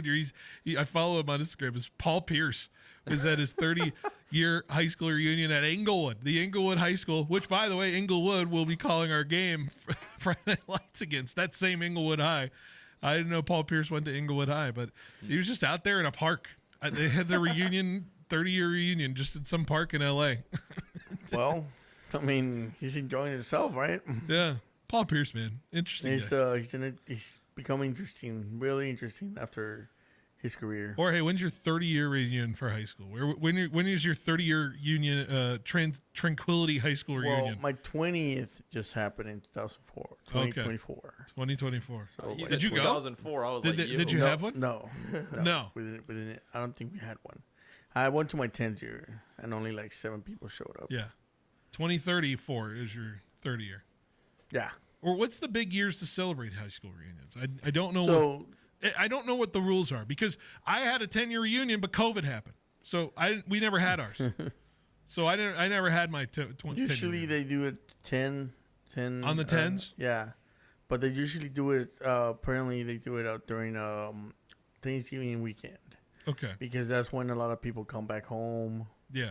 or are usually back home, and they do the whole. And is it just a thing. matter of like who's like into it on the alumni side? Like, Well, there's usually like someone that takes leadership, or it's usually the person that was in like, the president of the Right. Yeah, the class or president. class, something like that. Someone gets together with other people and then Someone they living start in their something. past. Well, yeah, sometimes, but no offense to anyone who organizes high school reunions, but and it snowballs into something, and then it just I think you sign up for that when you get the job in high school. Do you? No, not legally, but I'm just saying. Some schools do have it, like depending on the school, really. Like, I'm trying to figure out how they remotely find any way to contact me about a reunion. Like, I don't know. Like, they used to put it on newspapers. They used to do like a whole newspaper thing where they passenger do, pigeon. Yeah. Now they do it on social medias. I remember they did a Facebook thing for our 10th year reunion. Mm-hmm. So you mean to tell me I should go find like Heritage High School class of 2011? Like, I need to just go find. Yep. Maybe. Is it me I need to seek, or are they going to seek me out? Like, sometimes they put something out there, or they send you a message, or if you're famous like you are, yeah, they'll see you on TV, or they put something out there, and it really depends on the people that are organizing it. Anyways, high school reunions, man. Tanvir, are you going to go to your 10th? I was bringing this up to my friends, and I think it's all dependent on them. I'm not going solo. No, so, if roll they as a want to pack. go, I guess I'll go. Yeah, is it sadder to go to your high school reunion solo dolo, or is it you got to go with the group of friends? Like, that's the move. You can only go with a group. You cannot go by yourself, right? No, unless you're famous. I went by myself, but I knew like other people were gonna be there. Yeah, gotcha. So, but then it just it became part of like people that I hang out with in high school were there. So interesting. Plus, my high school was small, so yeah, it's a little bit of a better. It's an easier group to corral. Well, I knew everybody. Yeah. Everybody from my class I knew, so that's the difference, though. You like the small school people, like you still talk to your people, right? Like you sometimes, yeah. Sometimes, yeah. I don't think I've talked to somebody I've gone to high school with in like 10 years. I think those that grew up with social media throughout their high school are keeping up with their friends, and so the whole high school reunion thing, I think, is kind of getting a little bit weird for the younger generation because they already keep up with the people throughout social media. Well, and I think people make the conscious choice between I'm going to have my lifelong friends either be in high school or I'm going to have my lifelong friends be in college. Right. And I wonder if that's also a determiner. Well, there's also a point when you figure out like, hey, these people were part of my life at a certain point, and I want to go see what happened to them. I am interested. I'm genuinely there. Are some people I'm like, I wonder what they're up to. So, there are genuinely some people that I'd be interested in seeing again. I don't have the energy to reach out. It's just simply not there for me. I have a lot more other things to do, like run the show. Yeah, you have. Well, people have a life, and they couldn't. I think what it is more in your 40th and 50th year reunion. It becomes better, yeah. When you're retired, when you don't have that much anymore, and there's people that you're like, man, I really want to know what this person that I hung out with in high school happened to, or what he's doing, or just want to get together and relive some. I want to put it on a poll here, Jorge. I want to put it on a Twitter poll. Can we do a Twitter poll? Is a 10-year high school reunion necessary? I mean, I want yes, no. We're still doing reunions. Those are our three choices. So, can we do those three choices on Twitter? All right.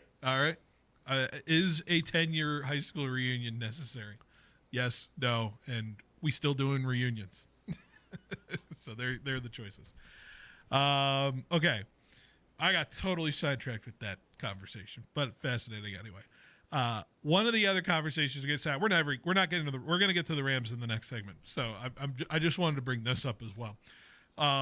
And I'm hoping I have my buddy Asa tomorrow because he will defend probably this to the death because he is a Jaguars fan. But we had something incredible that we've never seen in the NFL happen over the weekend, this weekend. And I don't care. I don't care what context it is. It is simply a marvel of human achievement that Cam Little hit a 70-yard field goal against the Pittsburgh Steelers on Saturday. And let me tell you, that should go in the NFL record books. And I don't care if it's a preseason game. Because when people are simply telling it is not mathematically possible for that to happen after the Justin Tucker doink in that was the record that won it for the Ravens over the Lions, 2021, I believe, is the game I'm remembering or recalling. And then I see that happen in humid Florida in August. Let me tell you, give the man the record. I don't care what context it is. I think he deserves it, and I think it should count. And I know I have two people staring at me that are in the producer's side that don't agree with my opinion. I don't agree that it should count as a record and as a regular record. I agree that it should be a record, but it should be a preseason record. It shouldn't be, Go ahead. I'm letting you talk. Why does it need to be like? Okay, so it wasn't in a regular game, right? Okay. The game didn't count, right? Okay.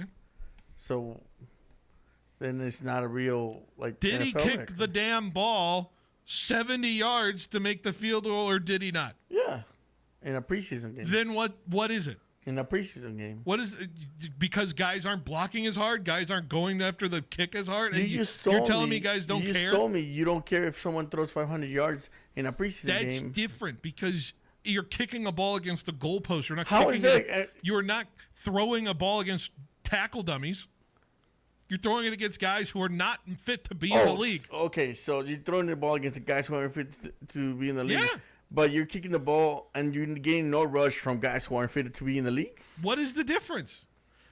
There is no difference. You're telling me that real NFLers could go and block that kick? Is that's They the only could. difference? That's exact. And who's on it? Whose onus is that? The offensive linemen that are blocking it, not Cam Little. Cam Little's not trying to make sure that kick's not blocked. So that quarterback that throws 500 yards he's just throwing the ball out there. He's throwing against DBs that are trying to play. He's not trying to kick against DBs that are playing on the field. That's the difference. He's going against a upright. Your logic that is in, wrong. The upright is made of metal, and it is in the preseason or regular season. It's not changed. Your logic is wrong. I don't care. If that is a record, that's a record, but that's a preseason record. He kicked the ball 70 yards. That's awesome. It is an immaculate feat that he Yeah. did, and I agree. I'm a homer for him because he's a Razorback, so I'm gonna root for him. But my issue is that if we set this precedent that this kick in the preseason would lead to becoming in the record books, I think you'll start to see people be like, okay, so if that counted, then why can't we just count X, Y, and Z within the parameters of the? Because I don't think we'll ever see records like that in the preseason. Nobody is throwing 500 yards. Well, that might start. They might start doing it just because that happened. Because it's reps. It's about reps. It's about guys just getting a chance and an opportunity. Cam Little has the job, and he's just doing his job. It's all right, guys. Cam Little will hit a 71-yarder That's fine. in the NFL season If this he year. does it in the NFL, then that's a record. Yeah. That's my question. Record. That's my big question. If he does it on a regular season game, that's a record. Not a preseason. It's just baloney. This is just baloney. He could have a preseason record. That's fine. He kicked it in the Jacksonville mugginess of August. That's fine. The Jacksonville mugginess will stay there You until imagine? October. He'd make an 80-yarder if he kicked in Denver. That's true. I'm telling you right now. That might be true. In a crisp Denver day in November, and November 2nd. I was looking at fantasy because I was obviously looking on it of this weekend. Cam Little on ESPN Fantasy was don't tell me a plus 14.6% rostered over the weekend. Oh my god! The guy was added by 15% of the entire app after that 70-yard field goal. Oh, by the way, I have a friend who doesn't follow football quite as rigorously as other friends. I don't know how I'm going to break the news that Justin Tucker isn't in the league anymore because that's been his kicker for 10 years. One of my friends was a Ravens fan. He's like, "Where's Tuck?" I'm like, you have Tyler Loop, buddy. Yeah. Wake up, bud. Things change. Also, It's Tucker's over. not a great dude, allegedly, anymore. So you Yeah. should be following that. Yeah. Anyways, we're not going to drag the segment down with that. Cam Little, Hall of Fame? You're crazy. Hall of Fame? You're crazy. Hall of Fame? Yes. Let's start the campaign now. Yes. Let's get the thing rolling. You're I'll mad. with that- I'll You're with that mad. one. That's not mad. You're mad because you have Jake Moody. That's where you're mad. All right. Well, I am also mad about that. Yeah. So, Why are you bringing this up? did he make his I kicks had- this week? He made an extra point. That was I about it, didn't- right?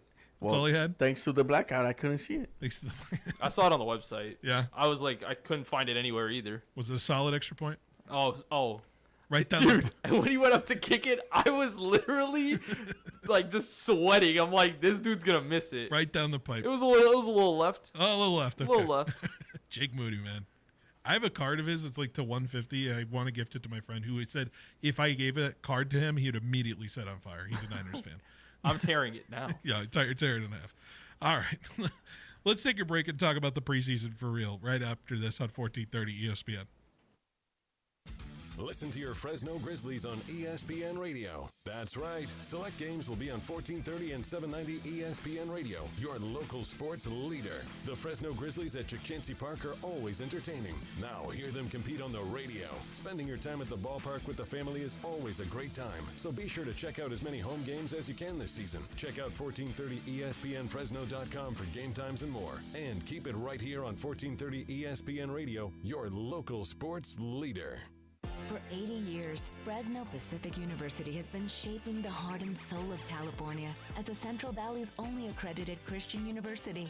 Today, our deep faith roots and pride in our community drive us to provide affordable, career-relevant education that transforms the lives of our students and the communities they serve. Discover your calling through over 100 undergraduate and graduate programs offered on campus or fully online. Fresno Pacific University. Learn more at fpu.edu.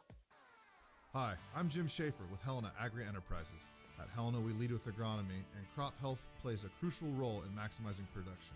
You can visit helenaagri.com to find your local Helena retailer and learn more about Helena's products and solutions. Summer temperatures and droughty conditions are rapidly approaching in the Central Valley, which isn't ideal for farming. These environmental stresses can impact yields significantly, so how do we fight against this? At Helena, we have a product called Megafol. Megafol contains a precision blend of plant extracts that improves crop vitality and helps defend against environmental stressors like heat and drought. So how does it work? Simply put, the plant extracts in Megafol upregulate genes that produce specific proteins in the crop. More of these proteins means the crop can function at a higher level under stress conditions and less energy is spent on recovery. At Helena, we lead with agronomy, and crop health plays a crucial role in maximizing production. You can visit helenaagri.com to find your local Helena retailer and learn more about Helena's products and solutions. I know how important some of this equipment for the farmers is. Without it, they can't get the job done. That's Bob Aguirre, service manager at Pioneer Equipment Company. My philosophy is get the tractor in and get it out as fast as I can. It's not supposed to be in the shop. It's supposed to be out in the field working. Pioneer provides quality service for Kubota, Land Pride, and Nelson Equipment. Stop by and say hi at our Fresno or Reedley locations, and we'll get your equipment serviced right away. This is a family-oriented business. It's been great working for Pioneer Equipment. Visit PioneerEquipmentCA.com. At Citizens Business Bank, we've been taking a personal approach to banking for over 40 years and are consistently recognized as one of the top performing banks in the nation. Hi, I'm Susan Woosner, Senior Vice President and Manager of Citizens Business Bank in Fresno. We believe in the importance of building long-lasting and genuine relationships with our customers. We want to provide you with the solutions you need to grow your business because your success is our success. Citizens Business Bank, member FDIC. Welcome to the 65th anniversary celebration at Fashion Furniture, where you'll find the best names like Flex Steel, Bassett, Michael Nicholas, Tempur-Pedic, Serta, and so much more. Savings up to 40% with 0% financing. And with every sale, Fashion Furniture will donate to Central Valley Honor Play. Help us celebrate 65 years and help send a veteran to Washington. The Fashion Furniture 65th anniversary celebration. There's nothing like it in all of California. As of today, the 30% federal solar tax credit is still available for homeowners looking to save energy and money, but it's scheduled to be phased out on December 31st, 2025. The time to call Donald P. Dick is now, 255-1644. Let Mr. Cool show you how to drive down the cost of home energy. The deadlines for installing solar and taking advantage of the tax credits are December 31st. Call Mr. Cool at 255-1644.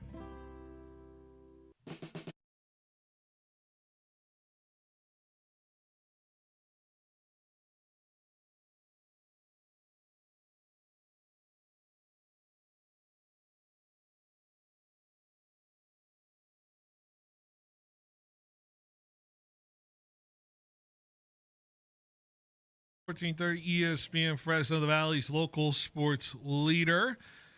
Back here again for another segment, and let's recap some football over the weekend, right? Because we had Niners, we had Rams play over the Saturday time period, and I'm wondering where we start here with these two games as far as it's concerned. What's the more intriguing game to talk about? Because I think from a standpoint of what actually happened in the game that's going to be interesting, I'd say the Rams had. I think I have more situation. I have some more thoughts on what's going on with the Rams outside of what happened in the game yesterday. So I'm wondering if it's better to start with the Niners or the Rams. I wonder if it's better to start with the Niners here momentarily. So let's go to that. Jorge, you said you didn't get a chance to watch the game yesterday or 2 days ago because of blackout restrictions. Did you get a chance to watch any highlights though? Did you get a chance to catch up on that? Or Yeah, I saw the highlights. Yeah, I saw the highlights of it. The defense did well. The whole entire team did well in the first quarter. Mm-hmm. The defense was outstanding, like doing things that reminded me of the old solid days. How about a safety forced in that first quarter, getting pressure on Bo Nix, so it was intentional grounding in the end zone. That's the kind of standard Niner defense pressure you're looking for out of those guys. Was that who was on that pressure? Do you remember, Tanvir, who was on that? Was that some of the rookie guys that were there in terms of that? Because I think that's clear and evident of where the Niners – they're looking for their next Bosa and Greenlaw. Oh, that itch. And even DeForest Buckner back in the day. You're Yeah. looking for that wave of kind of talent to come in, and that's what they've been drafting towards. So I'd hope it's because some of the rookies that were involved. Oh, in it. yeah, it was a corner, actually. Oh, So- okay. So, it was cornerback Chase Lucas. He actually had a pretty decent game beyond just that pressure on Bo Nix. Yeah. As Jorge said, in terms of overall thoughts on the game, I thought that the 49ers didn't obviously play their first team throughout the entire game. I thought Jordan Watkins looked pretty good early in that game with that 50-yard catch and run. Fortunately, Mac sprained Jones. his ankle. Excuse me? Unfortunately, Watkins is the one who sprained his ankle today. Right. He's out for a Yeah. month. So that's an unfortunate news that happened, but thankfully we'll get a couple of receivers back in the next couple of days. But yeah, the third team, the second team, they did their business. The offensive line I thought was not good, and it made me realize once again my fears have come true. If Trent Williams is to go down against any good defensive line, I think we have a real problem on our hands, because even Mac Jones was getting pressured a lot by Nick Bonito, and Nick Bonito is a very good, but there was 3 straight plays on the second drive of the game where I'm thinking to myself, you have a tight end trying to chip, and then Spencer Burford twice is in the wrong position, and it's not Spencer Burford's fault for the second sack. He was supposed to get a chip by one of the tight ends on the second play, but it's just Trent Williams is so important to this team, and this is the one big thing that I got out of this game. And it is tough to put everything on a season if it's so apparent that Trent Williams needs to be healthy in what is going to be his year 16 year for him, and he's what, 37? Is he 37, 38? Where is he? He may be 38. He's 38. He's on the 37. yeah.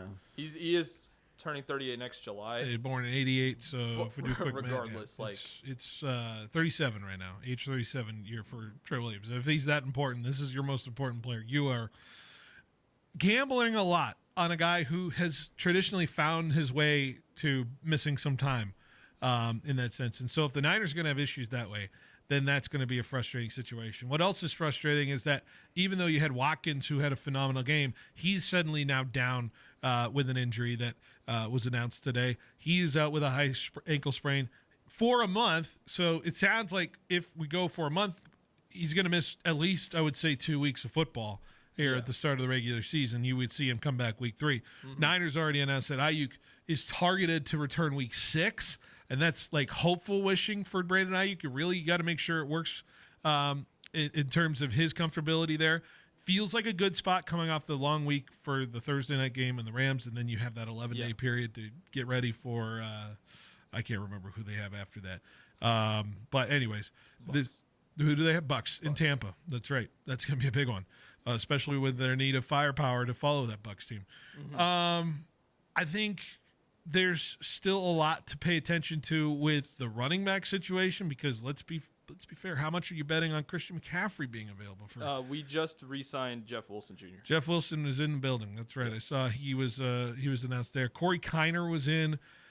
Did anything from his performance? 10 rushes, 46 yards. He was kind of the primary ball handler for them. Yeah, I don't know if he's gonna be any effect on in terms of what we're gonna be doing in the regular season. Yeah, I think in terms of running backs, you're gonna probably see Isaac Guerrero make the roster, even though he's injured right now. That's the thing. It's Jordan like, James is gonna probably make the roster, even though he's injured right now. So it's gonna probably be CMC and Jeff Wilson Jr. going to be the two main outlets in terms of the running game. And I think Jeff Wilson Jr. has been a guy that, when given the role, has been all right. But I feel like that's every 49ers running back, right? Yeah. Jordan Mason did it last year. I'm not as concerned. I actually think Jordan James, if he is healthy, is going to be a very great change of pace back for the San Francisco 49ers. And then hopefully Guerrero can stay healthy. But health is the biggest concern for this team. When they are not healthy, they miss the playoffs. And when they are healthy, they make the NFC Championship at least. So that's definitely the biggest thing that the 49ers need to take care of in terms of this season. Because the schedule is there. In terms of the Stafford injury, the division is there for the taking. So a lot of variables that can come out of this, but the health is definitely a big need. Patrick Taylor is a name who popped up some in this game as well. I think he had one of the touchdowns. That's why I'm pointing at him. He's a 6-year vet for this team, so he's been in the building for a while as far as that's concerned. But the Niners just have to weather the storm at least for the next 5 weeks. That's just it. I think they just have to have some depth. Yeah. Because that's a little bit crucial. No reps for Pearsall in this game. Yeah. So. Yeah. I just think the first 5 games are so. It's just so important to at least go. I would say, 4-1's where this team would be at full strength, in my opinion, of the first 5 games. 3-2 is like really good. 2-3 is like, I think you could figure it out. 1-4 is probably a devastating start for this team in terms of that. So it's just a matter of like where you have to sit for this team when it comes to the start of the year. I'm curious if it's just simply like we are going to punt on the first half of this because we know we're going to be stronger towards the tail end of this thing. Not saying you're punting on results, but it's just like we're winning the war, not the battle here, and we're just going to make it happen as far as that's concerned. But I'm curious what that looks like. Yeah, so I also think that the back half of the season is actually pretty easy for the San Francisco 49ers as well. You have Cleveland, Tennessee, Carolina. Yeah. And I think Arizona is the last game of the season, if I'm not mistaken. It is, so in Arizona. That's definitely where you want to be healthy. I think that middle part of the season is obviously the most crucial. And I think that if the Niners can get some health in that aspect, they need to get out of that first 5-game window with at least 3 wins and then end off the year very strong, because that middle part is, you need to be healthy for that middle part, without question. So 4 turnovers in this game, by the way. That's not good. No matter where you're it's at. It's a preseason game. I don't know. 3 picks, fumble. That's just by what, Tanner Mordecai? It's a preseason game. I think all quarterbacks had an interception that played in this game. Each one of them had an interception. Mac Jones. Did Mac? I feel like that after Mac has it on his stat line. I feel like after the second quarter, it all went preseason. So I think it's just preseason is about understanding what you have in your worst case scenarios. That's just where it is. And if the Niners face a worst case scenario, which is something they faced last year, can they play competent football? I don't. Exactly. I don't think they could play competent football if they don't have all their pieces there, quite simply. Some teams have better depth than others. The Eagles, they're losing linemen left and right now, by the way. Yep. I don't know if you've been seeing some of their injury situation. Dickerson just went down. Dickerson, yep. That's a big loss. Yeah, and so they're already facing up against it. But then again, I sit there and I'm like, well, the Eagles have kind of set themselves up. At least they can manage some of this stuff. The Niners aren't in that situation. So I mean, a positive I will say, though, I love Robert Saleh being back, and I think that his system is going to work wonders for this young team that is going to fly around. You have multiple rookies on this team that are going to have to start, and I think a high-paced sort of defense is what he's looking for, and I did see that in this game, especially in that first quarter and a half. Yeah. Anything else on this Niners preseason game from the weekend, or we can move on to the Rams side? Anything else? I just wish they have the game on TV, because it's a preseason game. Like, come on. I had a friend who watched it somehow. I don't know. I think there was like certain places where you could watch it. Like you watched it on. I watched it on the Niners website. Niners website, right? Oh, they had a. Did they have? You didn't have to sign in or anything. You just could watch it. No, yeah, I just went to the website and 49ers.com and I was able to watch it. For me, in the YouTube TV side, I think they have like every game available. Well, I had YouTube TV and they didn't have it. No, it wasn't on there. That's a trip. Like I don't know. Maybe they have it. I was trying to figure out why I could watch Patriots Commanders. Yes, the CBS station had probably NFL Network game. And Network had something different though. Network had what was the game that day? It wasn't the Falcons Lands, which by the way, Maurice Norris, that was scary stuff. Just wanted to, I haven't got a chance to acknowledge that, by the way, and that was pretty terrifying stuff from that side of the point. So thoughts to Maurice Norris and his situation. Sounds like he's good, by the way. It sounds like he's going to be okay. Yeah, he was walking the next day. Anyways, and then I can't remember what the other game was Browns that day. Panthers. Was it Browns Panthers? Yeah. It was that was the network game. Yeah. That was the NFL Network game, and the Patriots. I don't know how I had the Patriots. I don't know. TV confuses I did me. too. So I'm trying to figure that one out because Very I was able weird to watch it back. Okay, let's go to Rams and Cowboys real quick. I watched like the first quarter of this game, and then I was kind of glancing at it at dinner on Saturday when I was out at dinner. When I got the opportunity to watch some of it, some things that stood out. I really like Xavier Smith as a wide receiver, like potential for the Rams. If he has to fill in for some situations, dude can make some catches, especially down the sideline. That one big sideline catch on that fourth down play. I don't know if you guys got a chance to watch that. If you want to go back and watch that, that was pretty thrilling to watch. The Rams, they ended up winning, right? 31-21, I believe, is the final. Yep. And I thought Stetson Bennett, is pretty, he found his way pretty much through that game. I feel good about him being a quarterback 3 on this roster. I think it's kind of his job to lose in that sense. I don't know how much talk we dive into with a quarterback 3 with the Rams, but that's where it is. I'm a little disappointed in not seeing some opportunities for some Fresno guys. Cropper had a really good return on his first return, I believe. He went 35 yards on his longest return there. Averaged 31 yards on kickoffs, which in this new day and age of kickoff returning, that's a pretty good clip, especially with the new rules. Josh Kelly got in for a 19-yard catch. Ronnie Rivers, man, only 2 rushes for 9 yards, and I worry about his reps. And what I feel he's like they gonna were look saving him up. Saving Rivers? Yeah, because it just felt like they were giving reps to the guys. Schrader is the guy who got a big couple of touches. He had some big pops. 5 touches, 59 yards for Schrader. I think Schrader's less of the guy we need to pay attention to. I think Jarquez Hunter out of Auburn is the guy we need to pay attention to for that RB3 spot, because I think that Corum has the RB2 spot locked down, and I think Hiron, obviously, with his new contract, even without his new contract, had the RB1 spot locked down. So I think Jarquez Hunter, he was a pretty good running back in this great running back class coming out of Auburn, and I think the battle between Ronnie and Jarquez is going to be what we are looking for in terms of RB. And Ronnie's on this roster not only because he played some playoff game reps when Corum went down with a fracture. Yeah. But his special teams ability, he is the guy who's put in high leverage situations in special teams, especially onside kick recovery, right? Other situations like that. That's places you got to trust a guy to put him in, and the Rams do trust him in that opportunity. So, how how much are they willing to spend a roster spot to have him just solely on the special team side and what he's capable of? He hasn't been bad in his fill-in situations when it comes to when Kyra needs a beat or two. So I'm curious where that is. Corum looked good. I think the Rams have some interesting decisions to make roster-wise in terms of that, because they tried out a lot of guys at the running back position in terms of that. And so, and I think when I think of NFL roster structure, to me, like, you could have your star running back, but because running backs injuries happen so often to me, it's like it is so important to have guys ready and guys who can legitimately take carries in this National Football League. I know signing a star running back is important and having that kind of guy who is a plus at that position.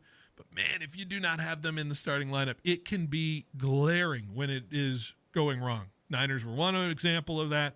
I got to imagine when the Giants didn't have Saquon Barkley when he went down with that injury a few years ago. The Giants, I remember, were absolutely horrendous in that situation moving forward. So, got to have the guys ready when they need to be. So, trying to think, anything else from that Rams preseason game for you guys? Or it looked like it was packed. Well, I wouldn't say didn't packed, you send your yeah, my cousin. Your cousin, right? Yeah. Cowboys fan? He enjoyed it. Yeah? I mean, as much as you can enjoy a preseason game that the Cowboys lose. I saw some Niner fans went to this Rams-Cowboys game, and I'm like, what are you doing wearing Niners gear at a Cowboys-Rams game? Are you just asking for trouble? Yeah, especially because it's Cowboys and Rams. Like, would you go? Right? Like, why? That's like, I went to a Dodger-Giant game, and I saw a guy just wearing an Altuve jersey. And I'm like, what are you doing, bro? Yeah, there's always that guy in the crowd, isn't there? But I don't know. Like, I'm a Niners fan. If I'm going to that game, I'm not wearing my jersey. I'm just wearing a regular shirt. I'm not rooting for either team. Well, when I go to Rams games, I wear Warriors gear because I'm just like, I kind of want to just fit in with the colors. That's kind of really my only strat there. I don't have Rams gear, when it comes to that. I might need to get Rams gear. I don't know. Yeah. Get your hat. Get my hat. JV, all I have is hat. All I have is sunglasses. I have Rams sunglasses. Although I have from last year. I have misplaced those sunglasses. I have no idea where they are. So the only other thing from this game was CeeDee Lamb getting blasted from behind by the ref. I mean, it was hilarious, but also very concerning. I don't know why he was there because they give you the line. The line, yeah. You got a penalty. Oh, and also revealed on the broadcast, Devontae Adams plays a lot of golf with Ronnie Rivers. But I had that scoop when I talked to Ronnie at training camp. That's true. All the TV people here thought, oh, my God, look at this news. And I'm like, I talked about this like a week before anybody knew about this. And I had this at Rams camp, that Ronnie plays a lot of golf with Devontae. Yeah. And, yeah. Ronnie, I guess, beat Devontae in their last match, and Devontae says, wow, Ronnie likes a lot of recency bias there with the record in golf. But it seems like Ronnie failed to mention that Devontae's beaten him 6 out of like the 7 times they played golf. So, but anyways, I want to see more play golf because I hope Ronnie stays on this roster. I hope it's not a temporary situation. Plus, Devontae needs his revenge on Ronnie there. In terms of just other Fresno guys in the NFL, I saw Magdalena get some action. Michael Walker and him got a jersey swap there in the Cardinals game against the Chiefs. Remigio got involved in that game as well. I'm trying to think. Hainer got some action with the Saints. Some people are saying worst pick of the preseason so far. No, that was the worst. Kyler's was worse. Kyler's okay. He literally threw it straight to a Chief. Yeah. Not a good one though from Hainer there. No. Definitely not a good one. No. Any worry with Hainer?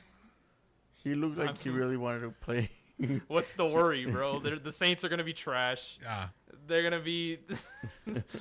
It's Tyler Shuck, Spencer Rattler, and Jake Hainer in that QB room. I'm sorry. As much as like for Saints fans, however many there are in the Central Valley, I'm sorry.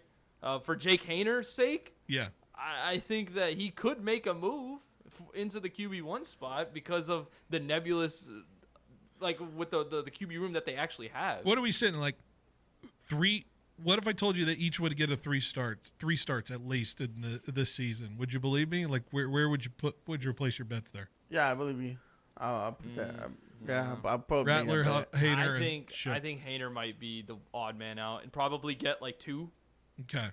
But 3? I wish he gets more. Yeah. Also, I saw a former Bulldog. Yeah? Woodridge. On the Patriots. Yeah. Slinging it. I was very adamant.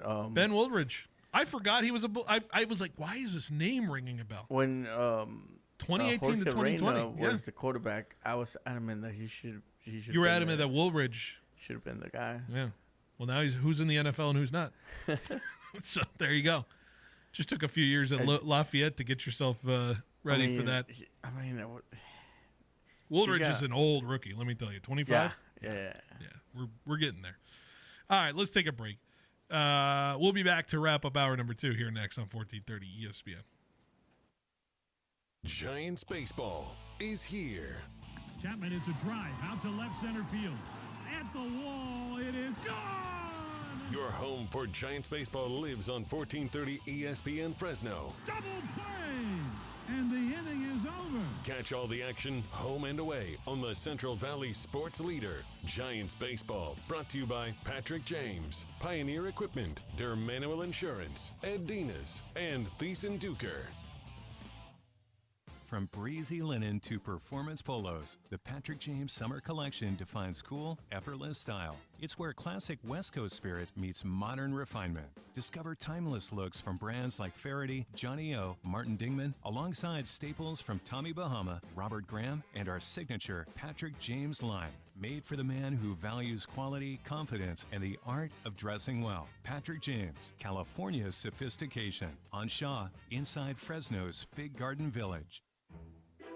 Thank you for coming to the reading of Eleanor Bigworth's last will and testament. I just took care of Mrs. Bigworth's koi pond, so I'm not really sure why I'm here.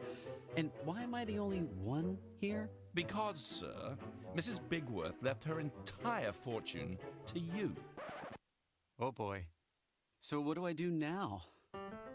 No matter how you come into a lump sum of money, Thiessen Duker Modern Wealth Management is committed to helping you manage it wisely. They're independent, so you're not limited to one Wall Street company's investment products. Their advisors work as a team, sharing expertise to develop strategies. And Thiessen Duker uses comprehensive financial planning technology designed to analyze those strategies, including tax implications. When it's time to get that kind of different working for you, simply visit ThiessenDuker.com. Then give them a call. The advisors of Thiessen Duker Modern Wealth Management are registered representatives with and securities offered through LPL Financial, member FINRA SIPC.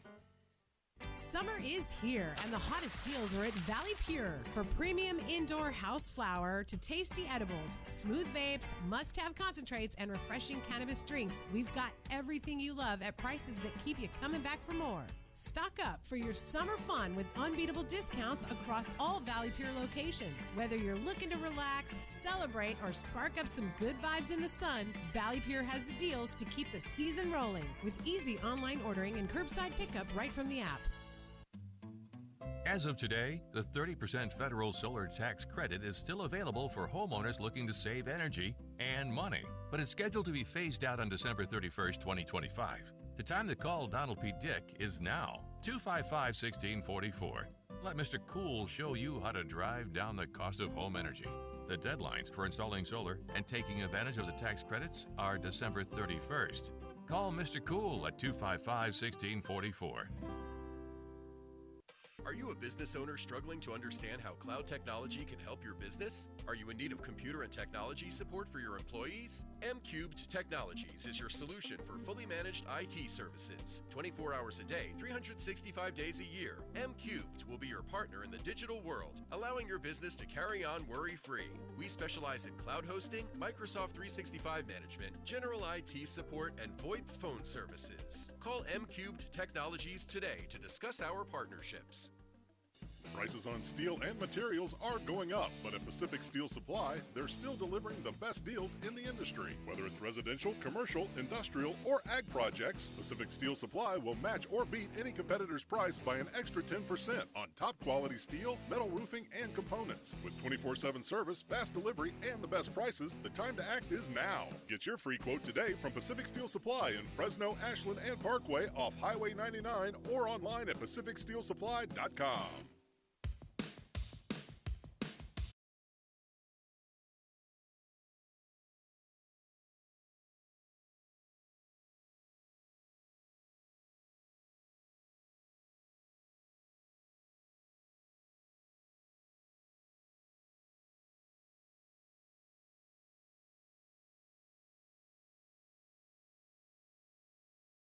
sports leader. Rolling on to this second hour. We got one more hour to go before baseball, but why don't we continue this summer tradition that I've created, at least thanks to our folks at the ESPN Hub. 50 states in 50 days trivia. Here we go, part 2. Strong showing from the guys for Colorado. We will see if it remains the same for Oregon. 3 for 3. 3 for 3 in that last segment. You guys ready? Ready to rock and roll? Let's go. Let's do it. Number 3 athlete. Born in the, we go top 3 athletes according to ESPN, born in the state of Oregon. Blind resume. Here we go. First athlete is a 3-time NBA All-Star, a 2-time All-NBA selection, has led the league in total rebounds per game the last 3 seasons. Ooh, okay. Total rebounds per game in the last 3 seasons. Mm-hmm. His 68 career triple-doubles ranked 10th most in NBA history. Triple-doubles. Yeah. Who's leading rebounds? It's gotta be a center, obviously.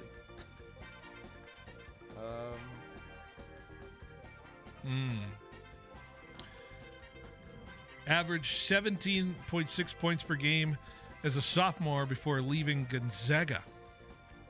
I was about to say Drew Timmy. No, it's not. Was Drew the Timmy. 11th overall pick when he went to the draft. Zags and a rebound. Why am I just blanking? The Zags guys that are like centers or power forwards. Is this like Walker? No, Walker Kessler went to Auburn. It's kind of tricky. This is Yeah. a tricky one. Drafted 11th overall by the Magic, but then was immediately traded. Oh, Wait a this minute. is Sabonis. It- Or no, Sabonis No. wasn't. Sabonis isn't even American. I was like, no. Um, Do you want to guess Sabonis? No. well, you looked at me that way, so I guess I will guess Sabonis. It is Domantas Sabonis. Really? Born in Portland because his father, Arvydas Sabonis, was a Portland Trailblazer in '96. I always, because I know he represents Lithuania, or I think. But he is Lithuania. a natural-born American because That his is- father played in the NBA in Portland. That might be the craziest fact that we've learned on this 50 and 50 throughout this entire Domantas time. Sabonis, American. That's wild.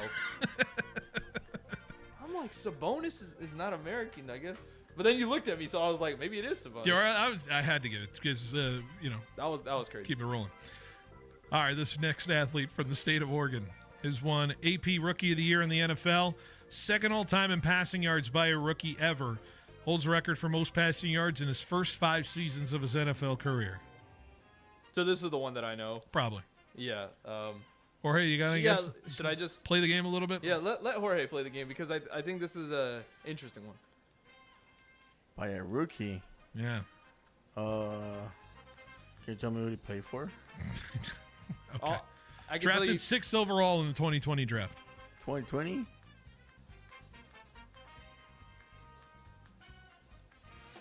Justin Herbert. Justin Herbert. Yes, That's correct. Justin Yes. Herbert, yep. Native of Eugene, Oregon, then attended University of Oregon. There you go. All right. This number 1 athlete is a medalist in the Olympics. In fact, famously stepped in for Simone Biles in the 2020 Olympics to help the team win a silver medal. Suni Lee, Not Suni Lee. Suni Lee's Minnesotan. Jordan Childs. Jordan Childs is correct. Yes. Jordan Childs from Tualatin, Oregon, born in April of 2001. Made her choice to train in the World Championship Center in 2019. Played a huge role in her career, making it to the 2020 team. She's a 2-time Olympian, 2-time Olympic medalist, 1 gold, 1 silver. Has won 3 medals overall. Jordan Childs. You know, I think it helps because I'm not listening to the music today. Oh, it's just you to have the headset. yeah. You're just locked in. And it's a little distracting. Yes. Jorge is just So mind-numbingly. you just, can, you can kind of understand. just all he my hears is perspective. just the music rolling. Yeah. Jorge, are you okay? I'm just thinking. I knew Herbert, but like I was thinking the one before that, like Sabonis? Yeah, That's why I said was not- Sabonis was tricky. Sabonis was very tricky because you just don't. I feel like that one was a trap. Yeah, I knew it was a trap. I should have known it though, but because it's your king. It's your Sacramento King. It's your guy. Other athletes born in the state of Oregon: Mickey Lolich, Dale Murphy, Jacoby Ellsbury, Adley Rutschman, Ahmed Rashad, Namdekan Suh, A.C. Green, Danny Ainge, Damon Stoudemire, Tanya Harding, Casey Martin, Steve Prefontaine, Dick Fosbury, Dan O'Brien, Chael Sonnen. There you go. No Chael Sonnen in the top 3 for you? Hey, I'm cape. I'll cape for UFC guys, but no, not that UFC guy. I mean, he had a great career, but not better than Sabonis. That guy loves to talk. Chael Sonnen. Yes, that's all I think about with Chael Sonnen. Chael is half the time he's hilarious, but half the time you're like, what are you talking about? Oregon State, quick nickname. This one's easy. This one's Beavers. Beaver State. Yeah. Oh. I thought you meant University of Oregon State. No, Oregon State. Yeah. Well, there you go. The Beaver State, yes. I incorrectly got it correct. Incorrectly got it correct. State food, hazelnuts. 99% of hazelnuts. 99% of hazelnuts in the U.S. are grown in Oregon. That's a nut. Do you not eat nuts? We're not answering that question.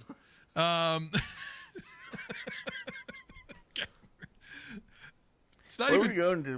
What? It's a Monday. Today's a Monday. Somebody clip that. It's not. We're not even here for Ace. Is not even here. We're flying off the handles. All right, let's take. It's too early to take a break. Tomorrow we'll have a couple of states here, North Dakota and Connecticut. We're getting to it. We got North Dakota, Connecticut tomorrow. We've got Maryland Wednesday. Thursday we got Texas, and then Friday, Vermont. Vermont wraps it all up. Wow, look at that. All right, now we can take a break. End of hour 2 is here. Hour number 3 is coming up next. Stay with us. Behind the Bench rolls along here on 1430 ESPN, Fresno, the Valley's local sports leader. Get your day started with Rich Eisen. The Red Sox have a generational talent, and eventually, for whatever reason, it falls apart, and they send him to California. That seems to be the MO. The Red Sox trade their 28-year-old, 3-time All-Star with 58 runs batted in after his 90 millionth career home run against the New York Yankees, and now he's a San Francisco Giant. Rich Eisen, brought to you by Citizens Business Bank. Warmer days and special occasions are on the way. Is your wardrobe ready? Jones Cleaning Center has you covered. Fast, reliable, and hassle-free. Use Fresno's only 24-hour self-service pickup and drop-off drive-through. Drop off by 9 a.m. and enjoy same-day service at no extra cost. From suits to sundresses and comforters to table linens, they'll get it all fresh and ready. Jones Cleaning Center, Fresno's top dry cleaning and laundry service for over 55 years. On Palm, just north of Herndon in Fresno, or online at jonescleaning.com. When Jeff Thiessen and Lance Duker started Thiessen Duker Modern Wealth Management in 2003, they had a simple mission: to make every life they touch better. They established Thiessen Duker as an independent firm, not tied to the restrictions of one Wall Street company. So their clients could have access to any investment products that were right for them, and Thiessen Duker could serve their clients the way they wanted to be served. They've done other things differently too. From investing in advanced financial planning technology to implementing a team approach with advisors working together to develop client strategies.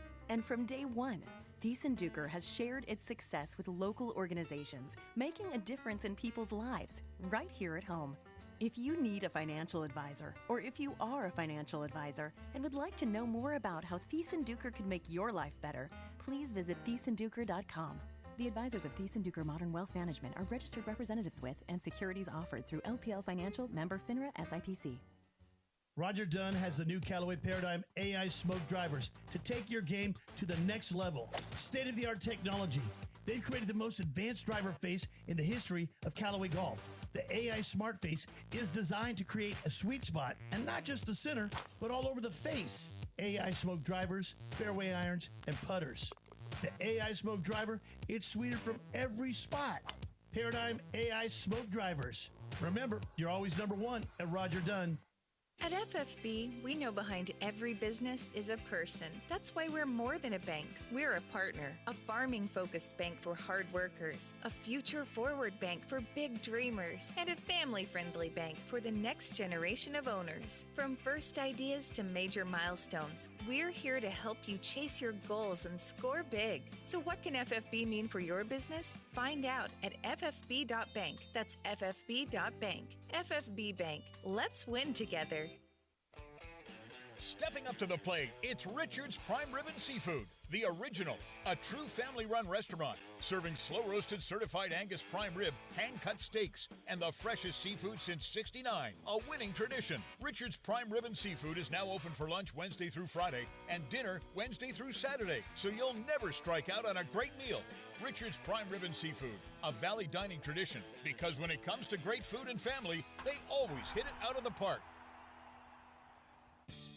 Whether you're planning a special event or simply craving something new, Lynn's Restaurant Group has a variety of dining options to suit any occasion. If you're in the mood for fine dining, Oiza offers a refined Japanese experience. Looking for something quick and delicious? Ramen Hayashi serves up satisfying bowls of ramen in no time. Craving variety? Lynn's Fusion has an endless all-you-can-eat experience with options for everyone. No matter the occasion, Lynn's Restaurant Group makes every meal memorable. Visit lynn'srestaurantgroup.com to learn more. Your home for high school sports. 1430 ESPN, the Valley's local sports leader. KFIG Fresno. This is SportsCenter. I'm Nick DeLuca. More contract drama for the Steelers. All-pro defensive tackle Cam Hayward suggesting he'd be willing to miss regular season games as he looks for a new contract. Hayward signed a 2-year, $29 million extension with the Steelers in September of 2024. His $14.5 million average annual value ranked 23rd among all interior defensive linemen. Hayward was a first-team All-Pro last season with 8 sacks, 20 quarterback hits, and 71 total tackles. Meanwhile, shaping up to be a strong AFC West this season. 3 playoff teams from last year. The Broncos making the postseason for the first time in almost 10 years. Can they take another step in 2025? Hall of Famer Terrell Davis says don't sleep on Denver. Sean Payton came out and said he coached 6 or 7 teams that he thought were Super Bowl teams. And he said that this is one of them. From the outside looking in, I agree. You know, you have the stability of the coaching staff. You have a top 5 defense. You've got a quarterback who is ascending. The continuity that we have here in Denver is something that I have not seen here in a long time. TD on Freddie and Harry. In baseball, Yankees looking for some momentum tonight, opening a 3-game series with the Twins at Yankee Stadium. New York holding a half-game lead for the final wild card spot in the American League over the Guardians. They lead at 3-0 at the end of the 4th inning. Cody Bellinger, Giancarlo Stanton, and Ben Rice all homering. Stanton with his 11th homer in his last 29 games. What's up, kiddos? Clinton Yates here. Coming up on Tuesday, our two-a-days feature the Giants and the Jets, and we'll have the rest versus rust debate in the NFL. That's Tuesday on Clinton and Friends at 10 a.m. Eastern on ESPN Radio and the ESPN app.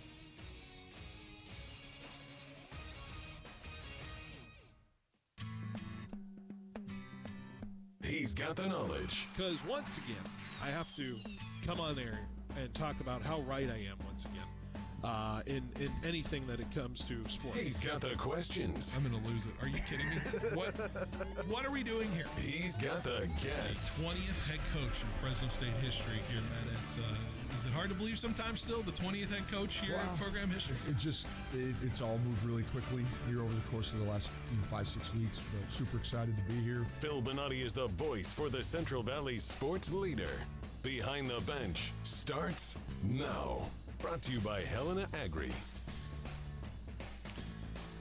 That's right. Behind the Bench here on 1430 ESPN Fresno, hour number 3 of our show here. So we get you up to Giants and Padres to start tonight. It'll be a 6:15 pregame with a 6:45 first pitch from San Francisco. Big stretch of baseball if the Giants have any hope of being in the conversation of the playoffs. This is go time. It has to happen right now for this Giants team, who is looking up at the Marlins, looking up at the Reds, and the Mets, who are opening a door that I thought was shut for quite some time for this Giants team. We'll see. I'm not holding out hope. The Padres are one of the hottest teams in baseball right now as we speak. So, and the Giants play them 7 of the next 10 games. So, going to be tough. But it all starts tonight. Do you believe in miracles? We'll see. Okay. We are in the 5 o'clock hour, which means one of only one thing here, and that is we have a 5 of 5 to do. And it's the top 5 list that we build every day based off the things that happen.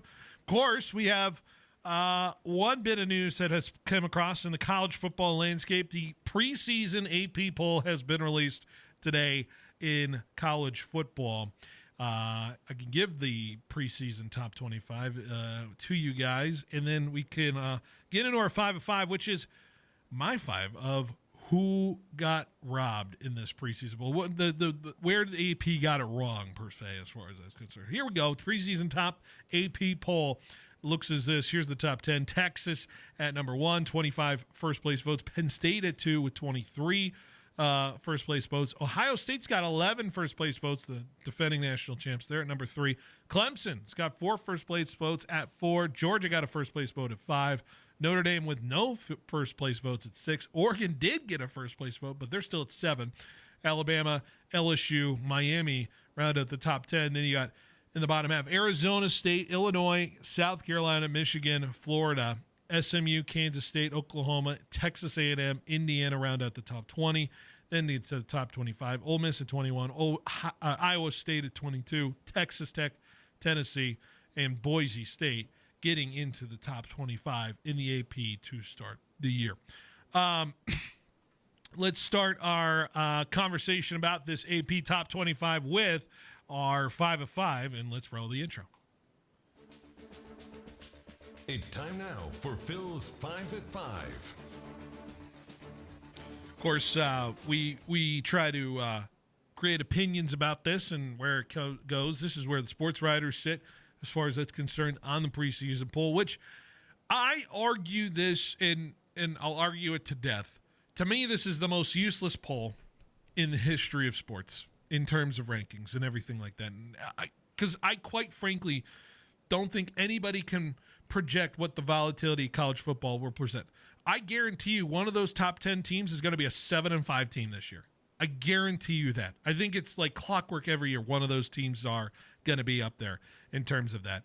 In terms of other things, when it comes to college polls and everything like that, I don't think we really truly know who the good teams are until about week 6 or week 7. I don't know where you guys sit about this. To me, this is one of the most useless things in sports history. Oh, it's also a curse. Yeah? Because preseason number 1 usually does not get to be the champion. Do we know who the last preseason number 1 is to win a championship? We're looking it up right now. Hold on, I think I have it. Each of the last 12 years, the preseason AP number 1 has finished as the AP top 10, but only one of those teams were number 1 in the final poll, Alabama in 17. That's what I've got. Yep. Prior to 17, the last AP number 1 team to finish the season ranked first was USC in 04. So we're talking all-time great teams. Right. Those are two all-timers. But if you get preseason number 1, is usually you don't make the. So Texas haters out there, yeah, number 1 right here. I love Texas, so this is a problem for me.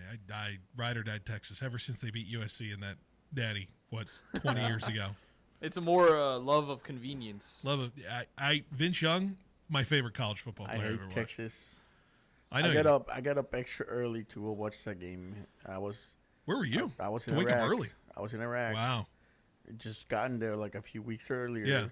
And I was stationed with a bunch of Texans people because we were from Texas. We were stationed in Texas. Oh no. So it was just the wind was there, and they.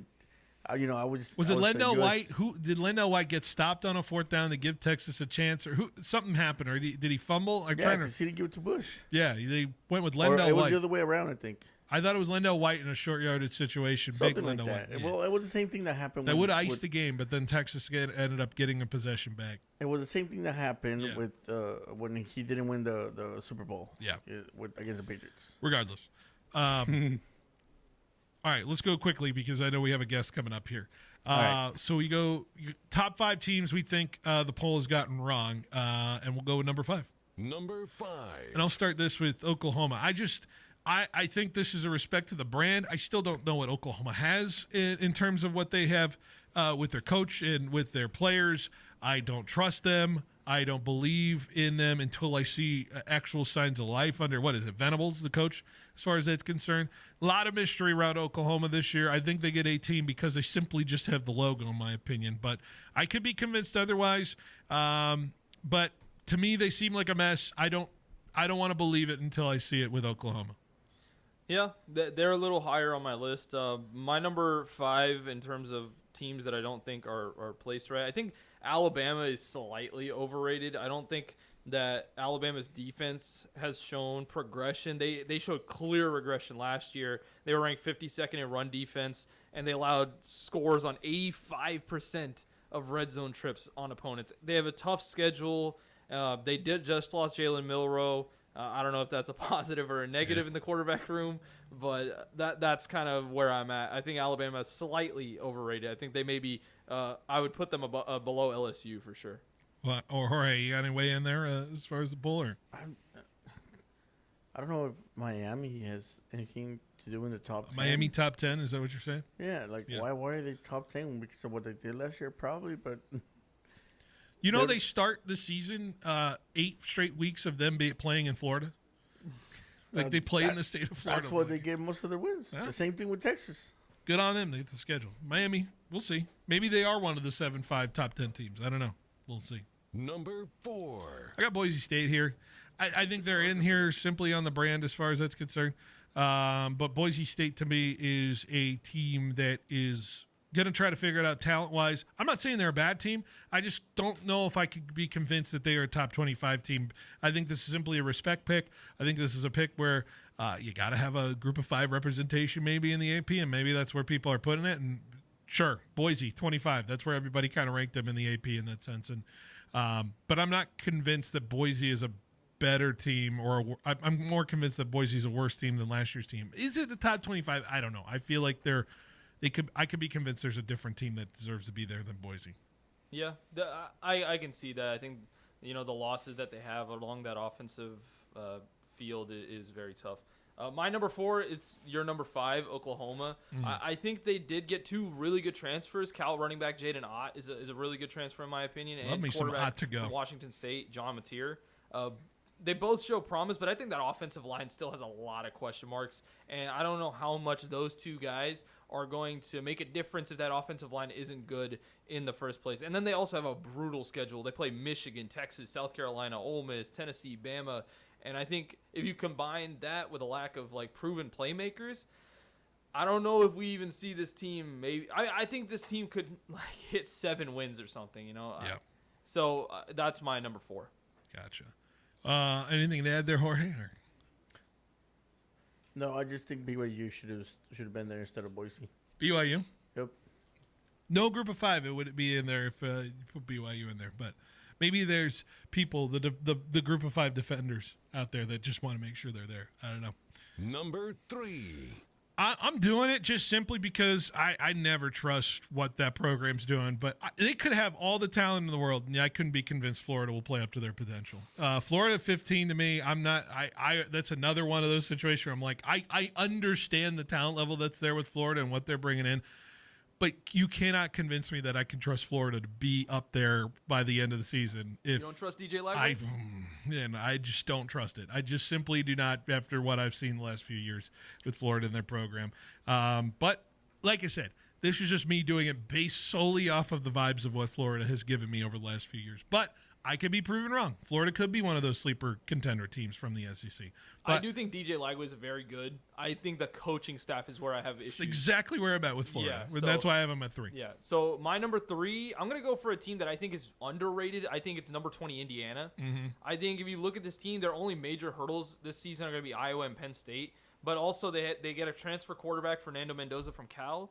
He's going to inherit this record-setting offense, and it's bolstered by upgrades along that offensive line, while the defense is going to return a lot of All-Americans. I know they lost C.J. West to the draft, but I still think that this defense is very, very good, and they ranked 7th in points allowed last year. So I'm going to go with Indiana at number 3 as an underrated team, in my opinion. Indiana, the anger and ire of all SEC fans back, but the Alabama fans especially when it came to that.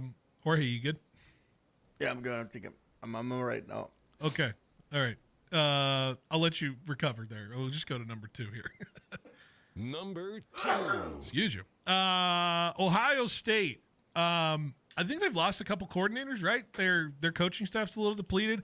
Yeah, I know they have the big guy, Smith, coming back for them, but I'm a little worried about what they've lost. And I don't know if they can repeat exactly the success they had last year in terms of where they were.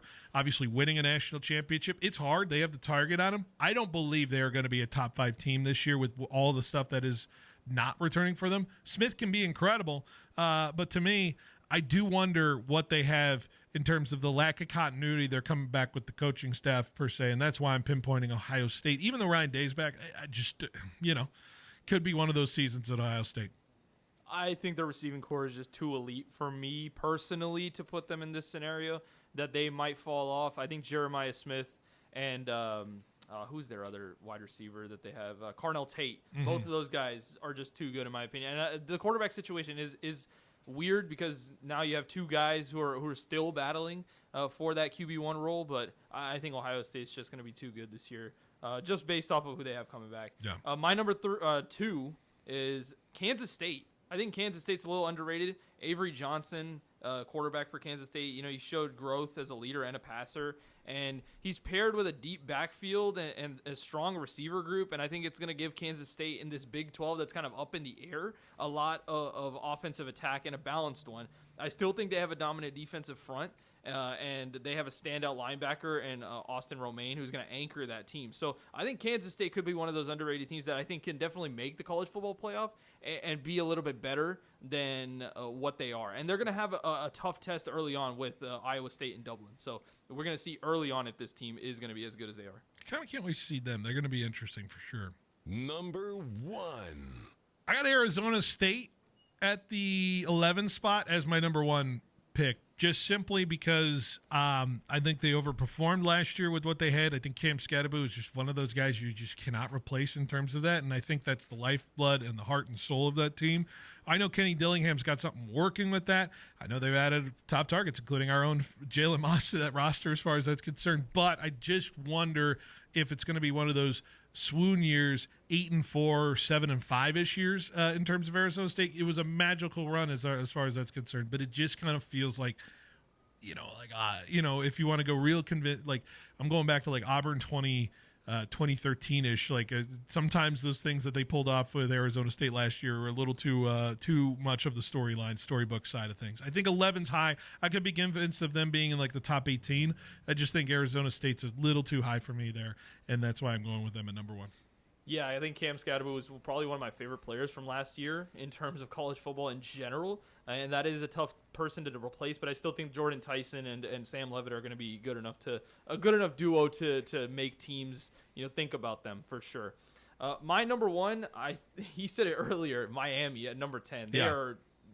They've not given me any reason for me personally to put them in the top 10. They've been unproven in big games for years. Their quarterback coming in, Carson Beck. Are we going to see 2023 Carson Beck, or are we going to see 2024 Carson Beck? I lean on the side that we're probably going to see more of 2024 Carson Beck, and I still think they have a lot of vulnerabilities on the defense and depth sides. I think this is going to be a classic case of the hype is going to outpace the actual results. And when we were talking about top 10 teams that never live up to their top 10 billing, I think Miami's going to be one of those teams that just doesn't get there. I just love rooting for Miami just because I just want the throwback of Miami.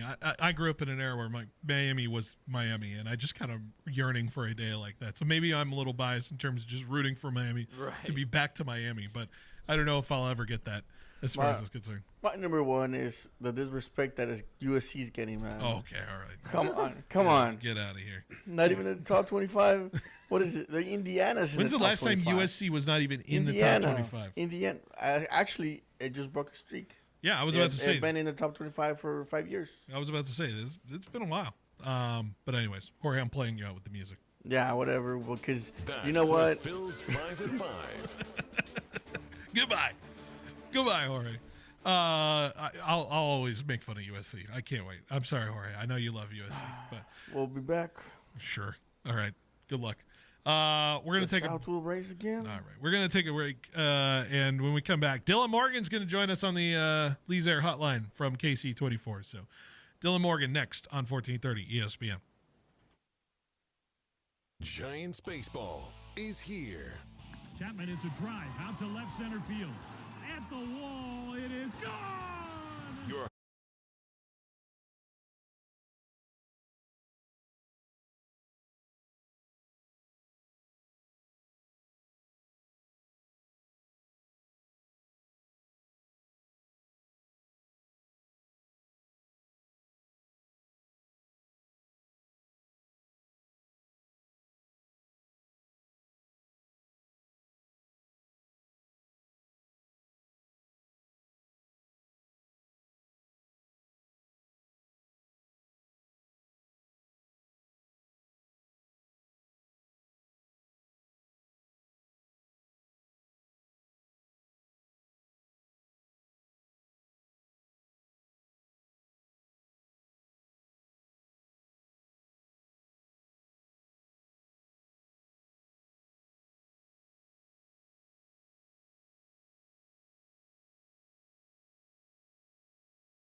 specific proteins in the crop. More of these proteins means the crop can function at a higher level under stress conditions and less energy is spent on recovery. At Helena, we lead with agronomy, and crop health plays a crucial role in maximizing production. You can visit helenaagri.com to find your local Helena retailer and learn more about Helena's products and solutions. Get your business noticed and stand out from the crowd by visiting Megaprints. Working with the Valley's most prestigious and high-profile businesses since 1998, we print and install custom-designed signs for businesses of all types and sizes. From yard signs to banners to wallpaper and fleet graphics, Megaprints has the state-of-the-art capability to turn the signage you've dreamed of into a reality. Visit megaprints.com today to see our work and what we can do for your business.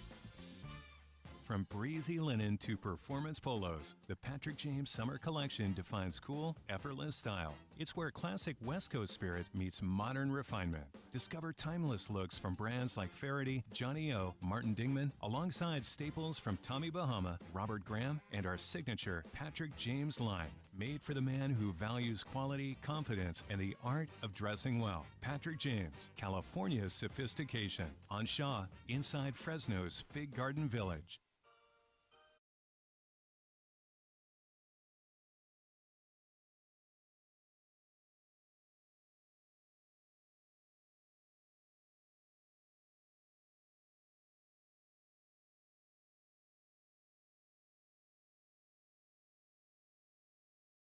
As we get to our third hour guest here, good to have For the first time on Behind the Bench here, Dylan Morgan's joining me now on the Lee's Air Hotline. Dylan, good to have you on the show. Happy to have you, man. It's been too long. We should have had you on sooner. How are you doing on this Monday afternoon?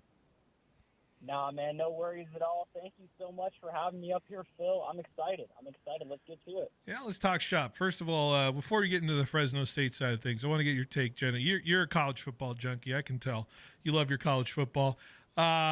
AP preseason poll, like Christmas morning when you see the poll, or do you think it's the most meaningless thing in sports? I sit on the latter side of the opinion there. It's hard, man. It's hard. I feel like half of me as a football fan, you get excited for it because you just know that kickoff is coming up soon and real football is on the way. But kind of just like you said, at the same time, it's kind of meaningless too.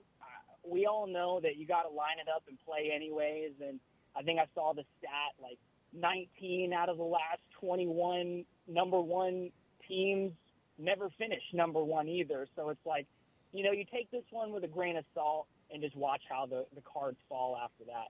Yeah, absolutely. And Texas gets the kiss of death this year, so we'll see how it all plays out on it. But Boise gets in number 25. That'll be a team on Fresno State's schedule, so at least there's some juice there in terms of what the Bulldogs have.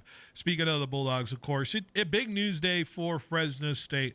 I would imagine we saw every news outlet out there at practice today because the news broke that E.J. Warner announced starting quarterback. It's been a battle that I think we've been paying attention to basically since spring. But the news breaking today, Coach Entz, last minute deciding to talk to the media and announcing it formally. That was nice to get closure on it. How do you feel about what Coach Entz said today about announcing officially to the public that E.J. Warner is the starter for Fresno State? Well, luckily he did come over and clarify all that. We were kind of on the fence there for a moment as to whether he was going to say anything, as to whether they would just keep going about business. But yeah, I think honestly this is something a lot of people were maybe expecting within this battle, just because of some of the prerequisites that E.J. Warner does come to the program with. Obviously, 31 starts over the last 3 seasons at Temple and at Rice. Over 8,000 passing yards, over 50 touchdowns, also 37 interceptions as well. But on top of all of it, I think it was just finally good to get the answer, and not have any more of this waiting game, not wondering, especially now with less than 2 weeks until the season opener. I think it was very important to make this decision early, but when the program was confident about it at the same time. When you watch these guys work, and you got a chance to watch them do the warm-ups through some of the other practice opportunities that you got a chance to, did it look a little different with EJ throwing the football as opposed to the other guys? Do you feel like when you were watching all those practices, you're like, I think EJ is the guy that has the edge there? I think so. From an accuracy and a timing standpoint, he looks obviously like a guy who has been a starter at a Division I program before and been around the game for a little bit. Obviously, we know who his dad is, so he's obviously a student of the game, and I think that is very apparent in his play. The one thing, me personally, I was maybe worried about in just watching was his size, just from a height standpoint, just because of how large actually the offensive line is for the Bulldogs this year, which is something I know Coach Entz and the staff have really prided themselves on this year, is getting back to winning in the trenches and big boy football like that. So I think if you were to maybe ever be worried about him, it would be from a perspective like that. But ultimately, I feel like when you saw him in practice, he was the word that kept being thrown around by coaches was efficient, working well with communication, and honestly, too, after the news came out, just looking at social media and some of the things like that, I saw a lot of outpour from players that are within the program right now, especially guys like Josiah Freeman, A.Z. Hamilton, big, important upperclassmen really obviously standing behind this decision and really fired up about it as well. Yeah, and you even got I got a couple of FaceTime with some players as well. You got a chance to talk to some of the guys at practice. I know we didn't get a chance to talk to EJ himself, and I'm sure we'll hear from him at some point before Kansas. But it seems like a collective effort to get behind the guy, and it's the guy who they've probably known the most. Obviously, some guys have been around when Mandel was there before, but seems like he's been in the building the most. It was kind of his job to lose, and the guys had to kind of rip it from him a little bit if they had to have any opportunity to win it. But I got to imagine that's the sense you got from the guys you even talked to face-to-face today. Yeah, no doubt. And everyone talks about how fiery he is, how much of a competitor he is inside and out of the building. So I think that's something that really sticks with a lot of those guys too. And just, it seems like obviously everyone within the program is also just fully supporting this decision, really excited about it. And I feel like you said, it was kind of his job to lose a little bit. He had came in early, right when Coach Entz and his staff kind of came in as well. Carson Conklin was kind of, fighting the fact that he came in late spring, not being able to pick up the playbook as much. And Jaden Mandel, I think, is just still young. He's obviously just a sophomore, so I think there's still things he can learn and grow from in that case as well. So I think this was, too, just knowing you're going to be putting a veteran guy out there who has seen a lot of ball up to this point, too. Entz had a very interesting thing in the scrum when he was talking. I think the quote was, I don't want to call it a short lease, but we're going to make sure he's executing. What do you make of that? Making a sense of Entz saying, he's won the job for now, but he's got to continue to be the guy for the job through and through. Doesn't sound like EJ Warner is like locked in as the starter, but at least right now he has the job for the time being. What do you make of what Entz says there? No, absolutely. I think it's still something that, despite him being named QB1 for week 0, it's something that could be fluid as the season goes on. Even Entz and Josh Davis, offensive coordinator, talked about hoping to have all 3 quarterbacks see the field at some point throughout the season, working them in with different packages and different looks like that. So I think it was more of a thing to not only appease kind of the masses within that quarterback room, but also just to kind of continue to light a fire under EJ Warner and say, yeah, we're letting you have this right now, but just you got to stay on your P's and Q's in order to keep this thing going, because everything that this team has talked about, it's not about building in year one. It's not about just competing in year one. This team wants to win in year one under Coach Entz, and they want to win the Mountain West. They want to go out with a bang in their last season in the conference, and they really want to put their stamp on 2025. And I compared this earlier in the show. When you think of last year, right, and you covered this team last year, they almost ride and died with Mikey Keene, the staff that was in place last year. And I would almost say a detriment to where they were, because they kept trying to defend the guy. It feels like this coaching staff isn't afraid to make changes when it needs to. They'll be behind their guys, but they'll also hold them accountable. Do you feel like this approach is one that can garner more success for this Bulldogs team this year?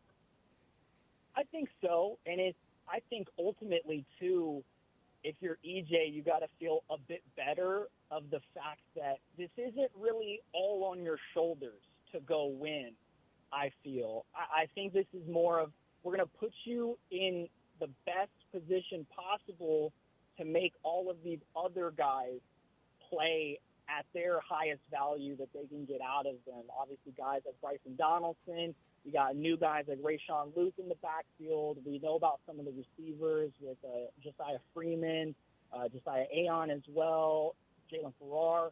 Names like that have just started to pop up now and say, hey, just go get these guys the ball and let them go to work, and just honestly don't lose us the game at that point. Yeah, certainly, and I think there obviously you look at the stats. There's the interception numbers from EJ, but you almost feel like he was asked to do a lot at Temple and Rice. And in this offense, I wonder if the pieces allow him to not have to do a lot in terms of being a superhero at quarterback and having to try to win a game.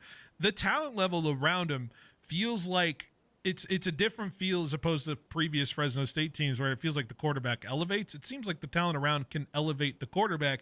I mean, the sense of the running back room, I feel like this is as deep as it can be. Wide receiver-wise, I think there's some question marks, but Josiah Freeman certainly has the chance to break out. Do you feel like the talent around the quarterback is helping him as opposed to a quarterback that can elevate the talent around him in a different way?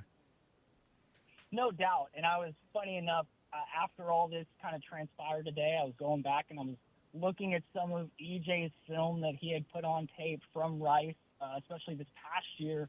And, yeah, they were kind of very similar to Fresno State last year where it was spread it out, go 3-4 wide, and kind of go attack downfield in that sense. But obviously we know with this new staff that's in there with Fresno State, they want to tighten things up, get into more 12, 13 personnel, bring in the tight ends, run the ball heavily, and then work in your plays and your play action passes off of that, which I think, like you said, he was asked to do a lot at those previous stops within the pass game.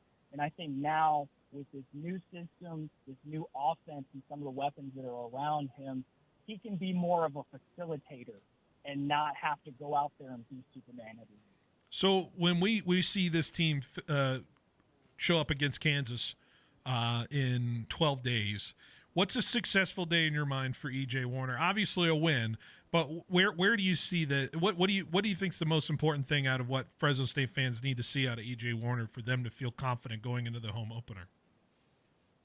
I think honestly, the biggest thing is, and you kind of touched on it a little bit, was the interceptions. I think it's just taking care of the ball, and as long as you're not going out there and negatively affecting this team, you know, and taking away drives and limiting opportunities for some of these athletes that you do have around you, I think ultimately, from what I've seen, especially from the fan base, that's kind of was the big drawback with a guy like Mikey Keene last year, was in crucial moments, in times where they just even needed just to run out the clock. For some reason, they went back to the pass game, turnover would happen, other team gets back into it. We saw a game like the Hawaii game last year, and things just kind of fall apart like that. So I think it's ultimately about just being clean in that aspect and just, like I said, being a facilitator and letting these amazing athletes that you do have. You got 4 different running backs in the backfield that could get work this year, 3 different tight ends that could be really, really effective this year as well, and a handful of receivers that are hopefully just going to kind of fill in the gaps after that. So it's just about letting those guys go to work at this point. Outside of the quarterback position, which obviously was the big story today, what do you think is another story that do you think is an underrated storyline for this Bulldog team that you've seen over the last few weeks with the fall camp? What's an underrated storyline you guys have been kind of paying attention to?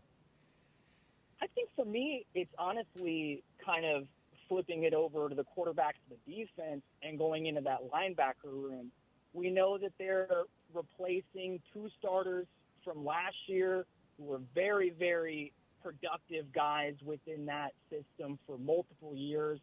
And now you kind of fill it in with some new faces, as well as a guy like Tim Thomas, who's been in the program for a minute now. But, yeah, you got a guy like Jaden Pearson, Kevion Thunderbird, both transfers who have come into this program with some Power 5 prior experience as well. And I think if those guys can really step up and lead that defensive unit, which I don't think gets talked about as much as obviously the offense has been in recent weeks. But that defensive unit is really stacked at every position, I feel, especially out in the secondary. And it's just about if those guys can fill in some of those gaps and really lead that defense down the right direction, and especially in that run defense area, which we know has kind of been the Achilles heel of the Bulldogs defense over the past couple of seasons now. Oh, man, especially down the stretch last season, there were situations, I mean, as maddening. I mean, everybody's got their own game they're all twisted their head about. To me, it's Hawaii. Some people, it's Air Force game. There's so many other games you can pinpoint. I'm sure you have Washington State maybe up there too. There's a lot to kind of pinpoint to with last year's woes, but I wonder if the tenor is a little bit different based off of the attention to detail with everything going on. And I hope that's the case. It feels like this is a buttoned-up group this year, especially with last year. And no offense to anybody who was stepping in, it was a fluid situation last year. This year, there's a lot more structure and understanding of what this season will look like. And I wonder if that's a difference going into this season, because last season – we had an interim coach, and we didn't know what was up with Tedford, and obviously he stepped aside, and we didn't know what was going on with this team. I wonder if the structure is helping this team get ready for this game against Kansas and beyond. No, absolutely. It feels like the foundation has been set ever since Entz and the new staff kind of came in.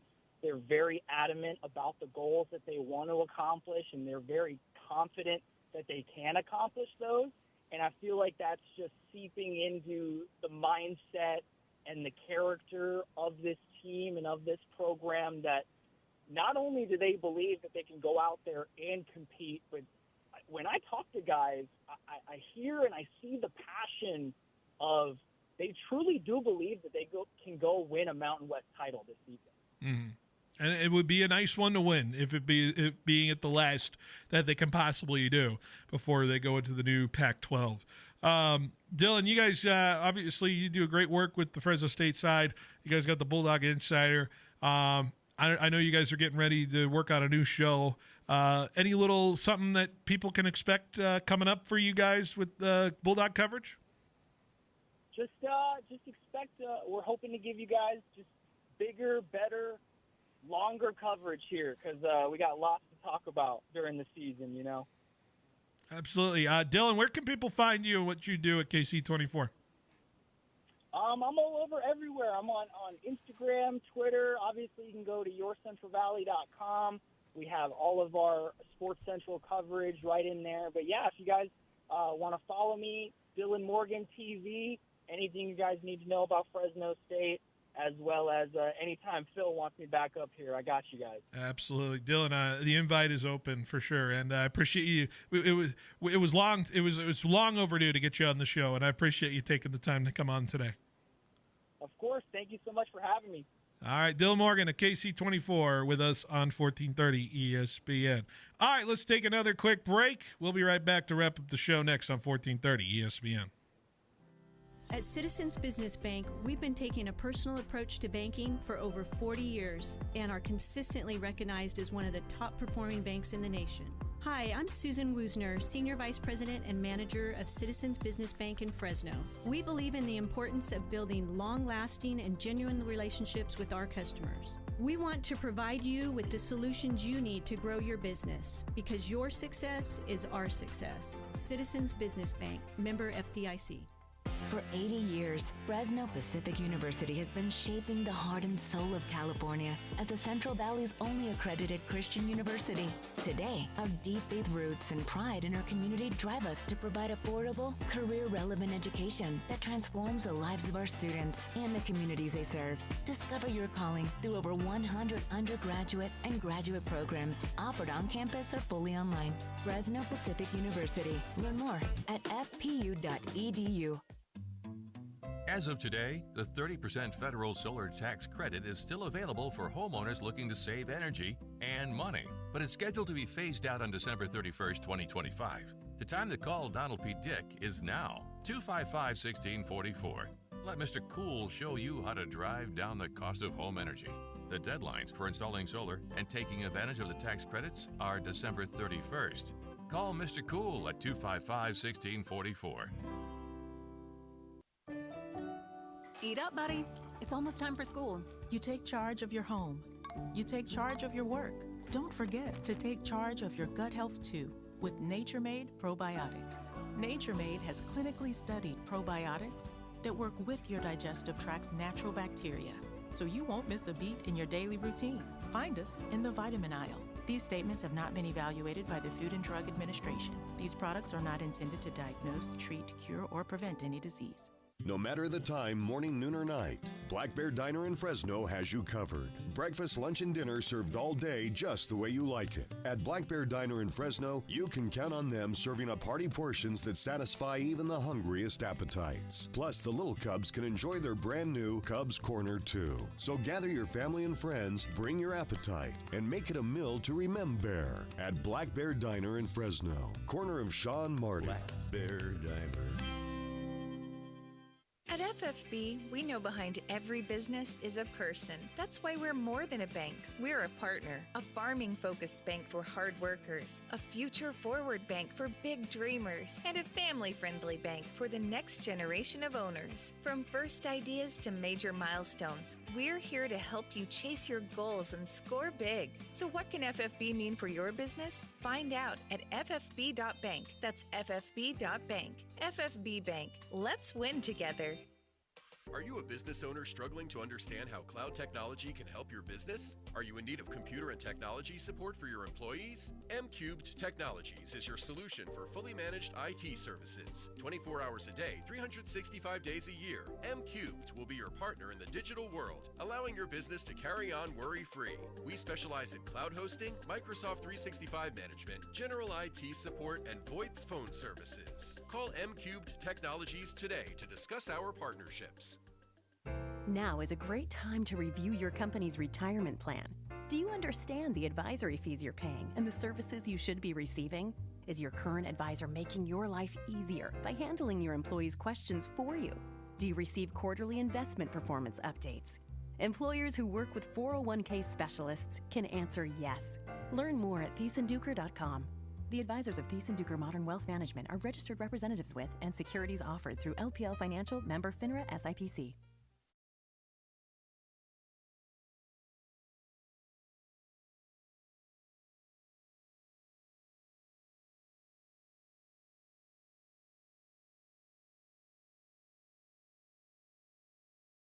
Back to Behind the Bench here on 1430 ESPN, Fresno, the Valley's local sports leader. Big thanks to Dylan Morgan for joining us in the previous segment. Dylan out of KC24, Dylan Morgan TV, his handle if you want to look for what he's doing. Him and Angelique and Scott Bemis do a great job on the Bulldog Insider stuff and all their coverage. And obviously big day today with the announcement of the starting quarterback, E.J. Warner. How many times are we going to see Kurt Warner in Bulldog Stadium this year? I'm pretty sure he'll be here every Saturday. You think every Saturday? Oh. He's got NFL Network duties, doesn't he? Yeah, he's got NFL Network duties. And doesn't he? He does. Saturday, doesn't he do Monday night? He does Westwood Radio, doesn't he? Yeah, he was there for Monday night. He does night. this Monday night or Sunday night? Sunday night. He's a Sunday night game, right? Sunday night game. So, and usually you got to do the production meetings the Saturdays before, and pretty sure if it's a local game here. Yeah. At least we'll if see it's in LA or if it's in San Francisco. It's a trip. Let me see the Sunday night football schedule. Could coincide with Fresno State real quick. Let me see if I can do this on the fly. Yeah, week. You think he can get from Fresno to Minneapolis in one evening? The thing about Fresno is that it has an international airport. He can definitely be there for the home opener. I guarantee you that. He could definitely be there for Georgia Southern. Yeah. So I'd imagine we're going to see Kurt Warner in the sidelines of that. So Kurt and David Carr. Were Kurt and David Carr? No, they didn't cross over teammates wise. I was trying to think of the Giants years, but David Carr. When David went to the Giants, that's when he left. That's when Kurt Warner went to Arizona because he didn't want to stay as the backup to Eli. Yeah, and they went and tried Arizona. Arizona, he was okay, and then Leinart came in, and Leinart was horrible, and then Warner played very well, and then Warner became a Hall of Famer again. So became a Hall of Famer. It's what it was, man. Kurt Warner is an interesting Hall of Fame candidate, honestly. I sat there and I thought about his career, and I'm like, it was shorter than people think. But, I mean, it was. But he had the thing about it, he had stats. Yeah. And he won a ring. Yeah. And that goes to a lot of people. With a prominent offense as well. Yeah. 12 years. The greatest show on turf? What's it called? 32,000 passing yards, 208 touchdowns, 128 INTs. That's a good INT to touchdown ratio right there. Yeah, I can't argue with that. Only 4 Pro Bowls, though. Only 4. But 2-time MVP in the National Football League. Yeah. Yeah, in his early part of the year. How many All-Pros did he get? Yeah. All-Pro? I would imagine not that many. With the era of maybe Peyton, 1 or 2. Peyton and Brady. He only got 2. Yeah. And that was his 99 and 2001 seasons. Yeah. So, yeah. And greatest show on turf years. Pretty insane. But, I'm looking at he played 12 years in the league, but if you want to talk league years he actually played substantial amount of football, like 99, 2000, 2001. I'm not going to really count 2002. He was not great, 0-6. He had 3 TDs to 11 picks. His Giants years were meddling at best. He really didn't have a great Cardinal season until 07. So I'm looking at it, I'm like, 6 good years in the NFL, and that got Kurt Warner, Hall of Fame. Yeah. He got a ring, 2 MVPs. It's interesting. I'm just saying. He went to 2 Super Bowls. I'll go back to my Phillip Rivers Or argument. 3 Super Bowls, actually. Phillip Rivers argument. Phillip Rivers versus Kurt Warner. I don't, Phillip Rivers. Yeah. I'm joking. Kurt Warner. Phillip Rivers does not have... Clip it. a ring. Yeah, that's fine. He has stats, like you just said, with Kurt Warner. Anyways, I'm not trying to slander anybody. E.J. Warner starting for the Bulldogs. Can't wait to see Kurt on the sidelines. Can't wait to shake that man's hand. All right. Giants baseball tonight, and that's on the schedule. Let's give it real quick. Giants baseball tonight, 6:15, coming up right after us against the Padres. A's coming up a little later. They're taking on the Rays. The Rays are playing the longest road trip I've ever seen in my life. The Rays have been in Anaheim. They've been in Seattle. They're going to Sacramento tonight, and then they play San Francisco in San Francisco. They are playing a 4-series road trip, which I don't think I've ever seen in baseball ever happen. But because of their stadium Well, they don't situation. have a home, so... Yeah, pointing that out. August in Florida, problems. There's 2 homeless Too teams many rainy nights in in Florida. MLB. Yeah, 2 homeless franchises. Just a joke. So we got the homeless series between the A's and the Rays starting at 6:30 tonight. Yeah. 7:05 first pitch. I love that name for it. The homeless series? Yes. Yes. But Rays have been playing terrible, so we'll see where that is. So that's tonight. Giants baseball tomorrow as well. A's at the same time. So we'll be back tomorrow. Tony will kick us off 2 o'clock to 3. My show from 3 to 6. Speaking of those Giants, are they alive? Where's your belief meter, Jorge? It's very low, but it's still there. Like, still there. Like, are you being drawn in because the Mets are so bad right now that they're opening this window for this Giants team who refuses to jump through it and losing 2 of 3 to the Washington Nationals at home? Couldn't hit a lick of baseball the last couple of days. I wonder what this series will look like for the Padres as far as that's concerned. But this is as do or die, make or break stretch of baseball the last week and a half we see in this season for the Giants, which is Padres, then Rays, then Padres again for 10 straight games. So what do the Giants have to show you to make you maybe have a sense of, is it 8-2 in this stretch? What is it? Yeah. And then you're back? Yeah. I think 7-3 is the minimum. Like, that's, because I just think that when you look at the teams that are ahead of them, they play against 5 of those teams throughout the rest of the year, right? The Padres, you have 7 games against the Padres, 7 against the Dodgers. This is the last look at the Padres the rest of the year, by the way. And then you got Brewers. There's some Cardinals in there. There's a lot of Cardinals in there. I just don't see them beating the Cubs or the Brewers right now. Yeah.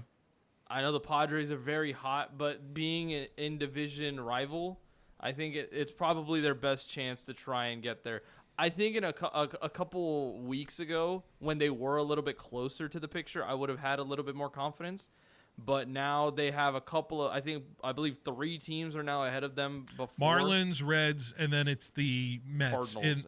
The Cardinals, I think, are ahead really of them as well, I believe. Let me check that. It's wild cards. But regardless, I just think there's too much at this point. Yes, it is possible, but do I believe that the Giants are going to turn around some of these issues, I don't know. I had it wrong. The Marlins are behind. The Marlins have slipped a little bit. I thought the Marlins were ahead. The- No, it is the Cardinals or the Reds and then the Mets. That's right. They have to win series. They got to start by winning. You cannot series. you can't drop the Nats. You couldn't drop the Nats series, man. Like you can't drop anything anymore. That was unacceptable. You fell behind too much. It's not like if you want to go to the playoffs, you have to win the series no matter what. I don't see a fix, Ari. I said before the All-Star break that the issues that are plaguing the Giants aren't personnel issues. They're like cultural issues, not within the roster, but also like just easy fixes that you can do that are based off of your play, and they're just not doing it. And that's tougher to fix, in my opinion, than we don't have a third baseman or something, and then we could just fill in a third baseman with the. I'm not saying for this specific team. I'm just giving an example, right? And that's where I don't think the Giants can recover. Well, it's simply the frustrating thing about this Giants team is, I pointed this out. I think it's a 6-team. We know the field in the National League, and personally, I even with what the Mets are doing right now, which is just totally dive bombing their season right now. But Giants have the second best run differential out of all the non-playoff teams. I don't know what you take from that. Only the Reds are better or ahead. That shows close games being played by this Giants team that once again were plagued last year with the close one-run games. This team is just fighting against it in terms of trying to play consistent baseball, which they have not played good, consistent baseball since April. And maybe they just got hot in April and gave everybody a good feeling about it. But it's just, I think Adames has been decent these last few years. Last few weeks. I think he has shown signs of life outside of everything. I just wonder if Devers needs a complete off-season reset for him to feel really comfortable in San Francisco. I think that's quite simply fixing his swing to fit the ballpark makes more sense to it. He did have a nice homer in the series against Washington, but it was the only thing that really worked for them. So I'm curious what it looks like. But it feels like they just need to start all over again, like a restart. But you're at the end of the season; you can't just do that anymore. So I don't know. It feels sometimes a little hopeless.